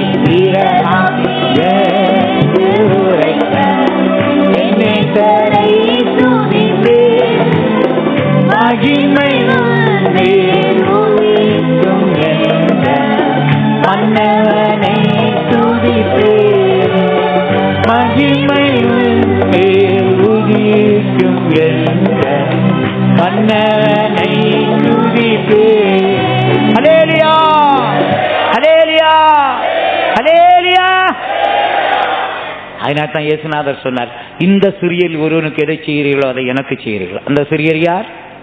சிறியர் யார்? சின்ன குழந்தைகளா? இல்லை, இயேசுவின் சீசர்கள் தான் சிறியவர்கள். Little once, little once. ஆகையினால் கர்த்தருடைய ஊழியக்காரங்க எவ்வளவுக்கு எவ்வளவு தங்களை சிறியவர்கள் சின்னவர்கள் என்று சொல்லுகிறார்கள், அவ்வளவுக்கு அவ்வளவு அவர்கள் சீயோன் வரைக்கும் உயர்த்தப்படுவார்கள். கர்த்தராகிய இயேசு கிறிஸ்து தன்னை சிறியவன் சின்னவன் என்று அதனால அவர் சொல்லுவார், பிதா என்னிலும் பெரியவர். அதுக்கு அர்த்தம் என்ன? பிதாவோடு ஒப்பிட்டு பார்த்தால் நான் சிறியவன், பிதா என்னிலும் பெரியவர். அப்படியான இயேசு கிறிஸ்து பிதாவை பார்க்க சிறியவர் என்று ஒத்துக்கொண்டார். ஆகையினால் நம்முடைய வாழ்க்கையிலே சின்னவன் ஆண்டவரே சிறியவன் ஆண்டவரே என்று சொன்னால் கர்த்தர் உங்களை சீயோன் வரைக்கும் உயர்த்த வல்லமையுள்ளவராக இருக்கிறார். கண்களை மூடுவோமா, ஜெபம் பண்ணுவோமா? இந்த புதிய வருஷத்தில் கர்த்தர் இந்த வருஷத்துக்கு வேண்டிய எல்லா ஆசீர்வாதத்தையும் பெறக்கூடிய ஒரு நேரமாய் கர்த்தர் இதை நமக்கு தந்திருக்கிறார். வெளிநாட்டில் ஒரு பெட்ரோல் பங்க் ஓனர் என்ன சொன்னாரா, அறிவிப்பு கொடுத்தாரா, புது வருஷத்துல முதல்ல என் பெட்ரோல் பங்க்ல யாரு வண்டியை கொண்டு நிறுத்துறீங்களோ, வண்டியில பெட்ரோல் வேணும்னு கேட்குறீங்களோ அவங்களுக்கு இலவசமா கொடுப்பேன். இதை கேள்விப்பட்டோன்னா என்ன செய்யறாங்க தெரியுமா? 31ஆம் தேதி 9 மணிக்கே கொண்டு வண்டியை விட்டான். இவர் விடிய காலம் நியூ இயருக்கு புது வருஷத்துல 12 மணிக்கு வந்து எட்டி பார்த்தா ஏராளம் வாகனங்கள் வரிசையில் கிடக்குது. கடைசியில் இவர் ஒரு குறிப்பிட்ட லிமிட் வரைக்கும் எல்லாருக்கும் என்ன செய்தார் தெரியுமா? வண்டியில ஃப்ரீயாவே பெட்ரோல் போட்டார். ஆனா இந்த நியூ இயர்ல கர்த்தராகிய இயேசு கிறிஸ்து இந்த பங்கில் வந்திருக்கிறார். இந்த பங்கின் ஓனர் கர்த்தராகிய இயேசு. இது பெஞ்சமினுடைய பங்க் இல்ல, இது யாருடைய பங்கு? இயேசுவின் பங்க். சொல்லுங்க, யாருடைய பங்கு? இங்க நீங்க பெட்ரோல் போடுறதுக்கு வரல, நீங்க இன்னைக்கு அவருடைய அன்பாகிய பெட்ரோல், கிருபையாகிய பெட்ரோல், வல்லமையாகிய பெட்ரோல் இந்த ஓனர் உங்களுக்கு இலவசமாய் தர விரும்புகிறார். இப்படி இலவசமாய் தர விரும்புகிறார்னு சொல்லி கேள்விப்பட்டதுனால உங்க வண்டிகளை நேற்று 7 மணிக்கே கொண்டு வந்து போட்டீங்க. சிலர் 8:30 போட்டீங்க, சிலர் 9க்கு போட்டீங்க, சிலர் 10க்கு போட்டீங்க. போன வருஷம் இங்க கூட்டத்துக்கு வந்தவங்க எல்லாம் கரங்களை உயர்த்தி ஒரு அல்லேலூயா சொல்லுங்க. இந்த வருஷம் மட்டும் வந்தவங்க கைதுக்கு பார்ப்போம். இந்த வருஷம் வந்தீங்களா? இல்லையே, எல்லாரும் போன வருஷம் வந்து வண்டியை கொண்டு போட்டிருக்கீங்க. கர்த்தர் இலவசமாக உங்களுக்கு என்ன தரப்போகிறார்? அவர் சொல்லுகிறார், பணமுமின்றி விலையுமின்றி இலவசமாய் திராட்சரசத்தை வாங்கி குடியுங்கள். நான் அடிக்கடி பார்த்த பிலிப்பையும் பிரகாசம் அண்ணனையும் சொல்லுவேன். இங்க ஒரு பிரகாசம்னு ஒரு பிரதர் இருந்தார், கை கால் வராம. எப்ப வண்டியை கொண்டு பெட்ரோல் பங்க்ல போட்டாலும் அவன் கேட்பான், சார் எத்தனை லிட்டர்? 3 லிட்டர். நாங்க அதனால அவருக்கு 3 லிட்டர்னு பேர் வச்சிருக்கோம். ஆனா பாஸ்டர் பிலிப் பெட்ரோல் பங்க்ல கொண்டு வண்டியை போட்டாருன்னா அவன் கேட்பான், சார் எத்தனை litre? fill the tank full. சொல்லுங்க, என்னது? fill the tank full. அவன் பெட்ரோலை ஊத்திட்டு கடைசியில் வந்து சொல்லுவான், ஐயா இன்னும் 0.2 உள்ள போகணுமே, என்ன செய்யலாம்? பாஸ்டர் பிலிப் சொல்லுவார், வண்டியை குலுக்கி 0.2 உள்ள விடுவார். அவன் ஷேக் பண்ணி 0.2 கூட உள்ள விட்டுருவான். எங்க சிஸ்டர்ஸ் கேட்பாங்க, என்ன பிரதர் வண்டி தான் ஓடல, ஆடுது? அது அப்படிதான் ஆடும், 0.2 உள்ள போனோம்னு ஆடும். கடைசியில டிரைவர் ஏறி அந்த ஸ்டியரிங் முன்னால உட்கார்ந்து இருந்தா நீடில் எங்க நிக்கும் தெரியுமா? எம்டில நிக்காது, ஆஃப்ல நிக்காது. எங்க நிக்கும்? எஃப்ல நிக்கும். எஃப்னா என்ன? ஃபுல். எல்லாரும் சொல்லுங்க, எஃப்னா என்ன? ஃபுல். ஆனா சங்கீதக்காரனாகிய தாவீதுட்ட கேட்டாவன் என்ன சொல்லுவான்னா, எனக்கு ஃபுல்லும் பத்தாது. என்ன பத்தாது? ஃபுல்லும் பத்தாது, நீடில் ஃபுல்லையும் தாண்டி போகணும். அதாவது என் தலையை எண்ணெயால் அபிஷேகம் பண்ணுகிறீர், என் பாத்திரம்.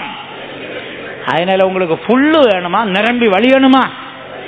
நிரம்பி வழியணும்னா சத்தமா ஒரு அலேரியா போடு. நல்ல நல்ல வண்டிகள் எல்லாம் கொண்டு வந்திருக்கீங்க. கர்த்தர் இலவசமாய் உங்களுக்கு வல்லமையை தரப்போகிறார், கிருபையை தரப்போகிறார், அன்பை தரப்போகிறார். விசுவாசிங்க, கர்த்தர் ஊற்றிக்கொண்டே இருப்பார். எல்லாம் இலவசம். ரட்சிப்பு இலவசம், பரிசுத்த ஆவி இலவசம். கைதட்டி எல்லாரும் அன்பினால் நிரப்பப்படுங்க, வல்லமையினால் நிரப்பப்படுங்க, கிருபையினால் நிரப்பப்படுங்க, அபிஷேகத்தால் நிரப்பப்படுங்கள். ஆண்டவரே ஹல்லேலூயா, பாபா பாபா பாபா கரமனானோ, ஹல்லேலூயா ஹல்லேலூயா ஹல்லேலூயா ஹல்லேலூயா ஹல்லேலூயா. ஆண்டவரே, அப்போ பாஸ்டர் பிலிப்பிட்ட நாங்க கேட்போம், பாஸ்டர் ஃபுல்லா ஊத்துறீங்களா, என்ன விஷயம்? அவர் சொல்லுவார், எப்பா நான் மெட்ராஸை விட்டு புறப்பட்டேன்னா கன்னியாகுமரி வழியா கேரளா போய் அப்படியே மைசூர் வழியா போய் திரும்ப இங்க வந்து சேரணும். ஆகையினால் பயணம் பெரியது, அதனால பெட்ரோல் ஃபுல்லா ஊத்தணும்னுவார். இப்ப உங்க வண்டி எங்கெல்லாம் போகணும்? இந்த வருஷம் எங்க போகணும்? பிரியமானவர்களே, இந்த உலகத்துல பல இடத்துக்கு நம்ம போவோம், ஆனா முக்கியமான ஒரு இடத்துக்கு நம்ம வண்டி போய் சேரணும். எந்த வண்டி எங்க போய் சேரணும்? எருசலேமுக்கு சீயோனுக்கு போய் சேரணும். கரங்களை வைத்து அல்லேலூயா சொல்லுங்க. அப்படியானால் இந்த வண்டி எருசலேம் சீயோன் போகணும்னா தேவனுடைய சகல ஆசீர்வாதத்தால் நாம் நிரம்பி வழிய வேண்டும். மனசுல விசுவாசத்துல பாருங்க. எல்லாரும் விசுவாச கண்ணால எருசலேமை பாருங்க, விசுவாச கண்ணால சீயோனை பாருங்க, விசுவாச கண்ணால இந்த வருஷம் எல்லாம் செய்ய வேண்டிய ஊழியத்தை பாருங்க, விசுவாச கண்ணால நீ போக வேண்டிய இடமெல்லாம் பார். நீ போக வேண்டிய கிராமம், நீ போக வேண்டிய பட்டணம், நீ போக வேண்டிய இடங்கள் எல்லாவற்றையும் விசுவாச கண்ணால் பார். கர்த்தர் உன்னை சகல ஆசீர்வாதத்தால் நிரப்ப வேண்டும் என்று விரும்புகிறார். நம்முடைய இயேசுக்கு என்ன பேர் தெரியுமா? எல்லாவற்றையும் எல்லாவற்றாலும் நிரப்புகிறவர். சொல்லுங்க, எல்லாவற்றையும். கல்யாணமான ஒரு பிள்ளைகிட்ட கேட்டேன், எப்படியப்பா உன் புருஷன்? ஐயா எங்க அப்பா போல. அப்பா போலன்னா எங்க அப்பா சம்பளம் வாங்கின உடனே வீட்டில் இருக்கிற எல்லா காரியத்தையும் நிரப்பிடுவார். பானைய அரிசியால நிரப்புவார், ஃப்ரிட்ஜ முட்டை வெஜிடபிள் கூல்ட்ரிங்க்ஸால நிரப்புவார், கூடைய தேங்காவாலும் மாங்காவாலும் பூண்டுனாலும் வெங்காயத்தாலும் நிரப்புகிறார். டின்ஸ மசால் சாமானத்தால் நிரப்புறார். என் பர்ஸ பணத்தால் நிரப்புறார். நல்ல புருஷன் தானே. ஆனா வேறொரு பிள்ளைகிட்ட கேட்டேன், ஓம் புருஷன் எப்படி? ஐயோ என் புருஷன் கஞ்சூஸ். தேங்காய் வாங்கிட்டு வந்து சொன்னா கீரண தேங்காய் வாங்கிட்டு வர்றார், தக்காளி அழுகி போனது, கத்திரிக்காய் சொத்த கத்திரிக்காய், கறி ஜம்மு கறி.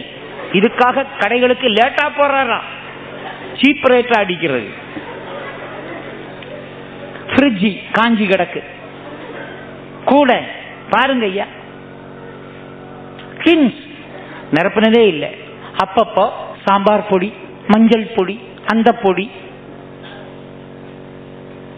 எண்ணெய் பாருங்கய்யா 100 கிராம்ஸ் 200 கிராம்ஸ். அரிசி 2 கிலோ 3 கிலோ. ஐயா திடீர்னு விருந்தாளிகள் வந்தா நான் என்ன பண்ணுவேன்? ஏன் சோறை கொடுத்துட்டு நான் பட்டினி கிடைக்கிறேன். ஆனா அந்த முதல்ல சொன்ன பிள்ளை எப்படிப்பட்ட பிள்ளை? எங்க அப்பா போல எங்க புருஷன். இது போல ஒருவேளை உங்களுடைய புருஷன் அப்பா போல இல்லாவிட்டாலும் ஆவிக்குரிய புருஷன் உங்க அப்பா போல உங்க புருஷன். அந்த அப்பா தான் பரமண்டலங்களில் இருக்கிற நம்முடைய பிதா. அந்த புருஷன் தான் கர்த்தராகிய இயேசு. ஆகையினால் உங்க அப்பா போல எல்லாவற்றையும் நிரப்பக்கூடிய ஒரு புருஷன் இருக்கிறார் அல்லவா? எல்லாவற்றையும் எல்லாவற்றாக நிரப்புகிறவர் இருக்கிறார் அல்லவா? உங்களுடைய எல்லாவற்றை விட எல்லாவற்றாலும் நிரப்பிக்கொண்டே இருக்கிறார். சொல்லுங்க, ஆண்டவரே என் மனதை ஞானத்தாலும் அறிவினாலும் விவேகத்தாலும் புத்தியினாலும் நிரப்பு ஆண்டவரே. என் கண்களை சொப்பனத்தாலும் தரிசனத்தாலும் வெளிப்பாடுகளாலும் நிரப்பு. என் காதை உம் சத்தத்தால் நிரப்பு ஆண்டவரே. என் வாயை துதியினாலும் ஸ்தோத்திரத்தினாலும் சுவிசேஷத்தாலும் நிரப்பு ஆண்டவரே. என் இருதயத்தை அன்பினாலும் கிருபையினாலும் மகிமையினாலும் நிரப்பு ஆண்டவரே. என் சரீரத்தை உம்முடைய வல்லமையினால் நிரப்பும். எல்லாம் கைதட்டி கேளுங்க, கைதட்டி கேளுங்க. கர்த்தர் உங்களை எல்லா ஆசீர்வாதத்தாலும் நிரப்புவார்.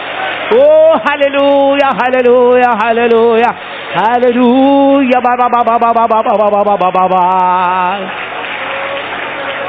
சொல்லுங்க, எல்லாவற்றையும் எல்லாவற்றாலும் நிரப்பிடும் இயேசுதேவா. எல்லாவற்றையும் எல்லாவற்றாலும் நிரப்பிட வேண்டும் ஐயா. எல்லாவற்றையும் எல்லாவற்றாலும் நிரப்பிடும் இயேசுதேவா. அல்லேலூயா. எல்லாவற்றையும் எல்லாவற்றாலும் நிரப்பிட வேண்டும் நாதா. எல்லாவற்றையும் எல்லாவற்றாலும் நிரப்பிடும் இயேசுதேவா. அல்லேலூயா. எல்லாவற்றையும் எல்லாவற்றாலும் நிரப்பிட வேண்டும் நாதா. எல்லாவற்றையும் எல்லாவற்றாலும் நிரப்பிடும் இயேசுதேவா. அல்லேலூயா. எல்லாவற்றையும் எல்லாவற்றாலும் நிரப்பிட வேண்டும் நாதா. எல்லாவற்றையும் எல்லாவற்றாலும் நிரப்பிடும் இயேசுதேவா. அல்லேலூயா. எல்லாவற்றையும் எல்லாவற்றாலும் நிரப்பிட வேண்டும் நாதா. glory glory. எல்லாவற்றையும் எல்லாவற்றாலும் நிரப்பிட இயேசுதேவா. அல்லேலூயா. எல்லாவற்றையும் எல்லாவற்றாலும் நிரப்பிட வேண்டும் நாதா. எல்லாவற்றையும்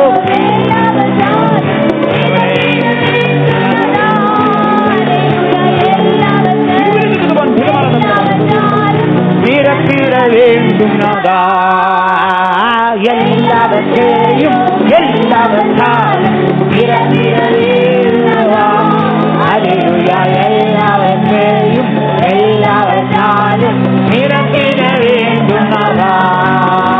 எல்லாம் கைதட்டி கேளுங்க, கைதட்டி கேளுங்க. கர்த்தருடைய அன்பளவர் இருக்கிற மனுஷன பரதகமா. ஹல்லேலூயா ஹல்லேலூயா. எங்கள் அருமையான நல்ல பிதாவே, இந்த வேலைக்காய் உம்மை ஸ்தோத்திரிக்கிறோம் அப்பா.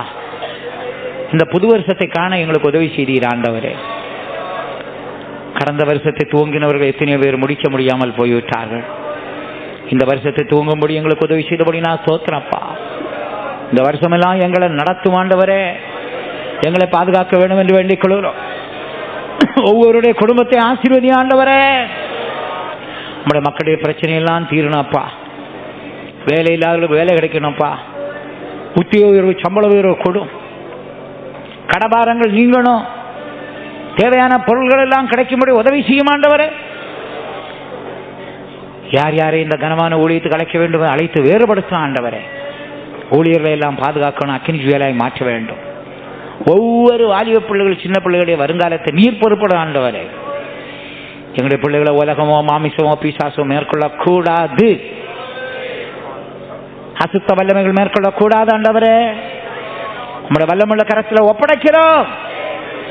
எங்களை எல்லாரையும் பரிசுத்தமாக்க முடிய ஆயத்தப்படுத்த இயேசு மூலம் கேட்கிறோம் பிதாவே. நம்முடைய கர்த்தராகிய இயேசு கிறிஸ்துவின் கிருபையும் பிதாவாகிய தேவனுடைய அன்பும் பரிசுத்தாவின் ஐக்கியமும் நம் அனைவரோடும் இன்றும் என்றும் சதா காலங்களிலும் உண்டாயிருப்பதாக. ஆமென். ஹல்லேலூயா, ஹல்லேலூயா, ஹல்லேலூயா.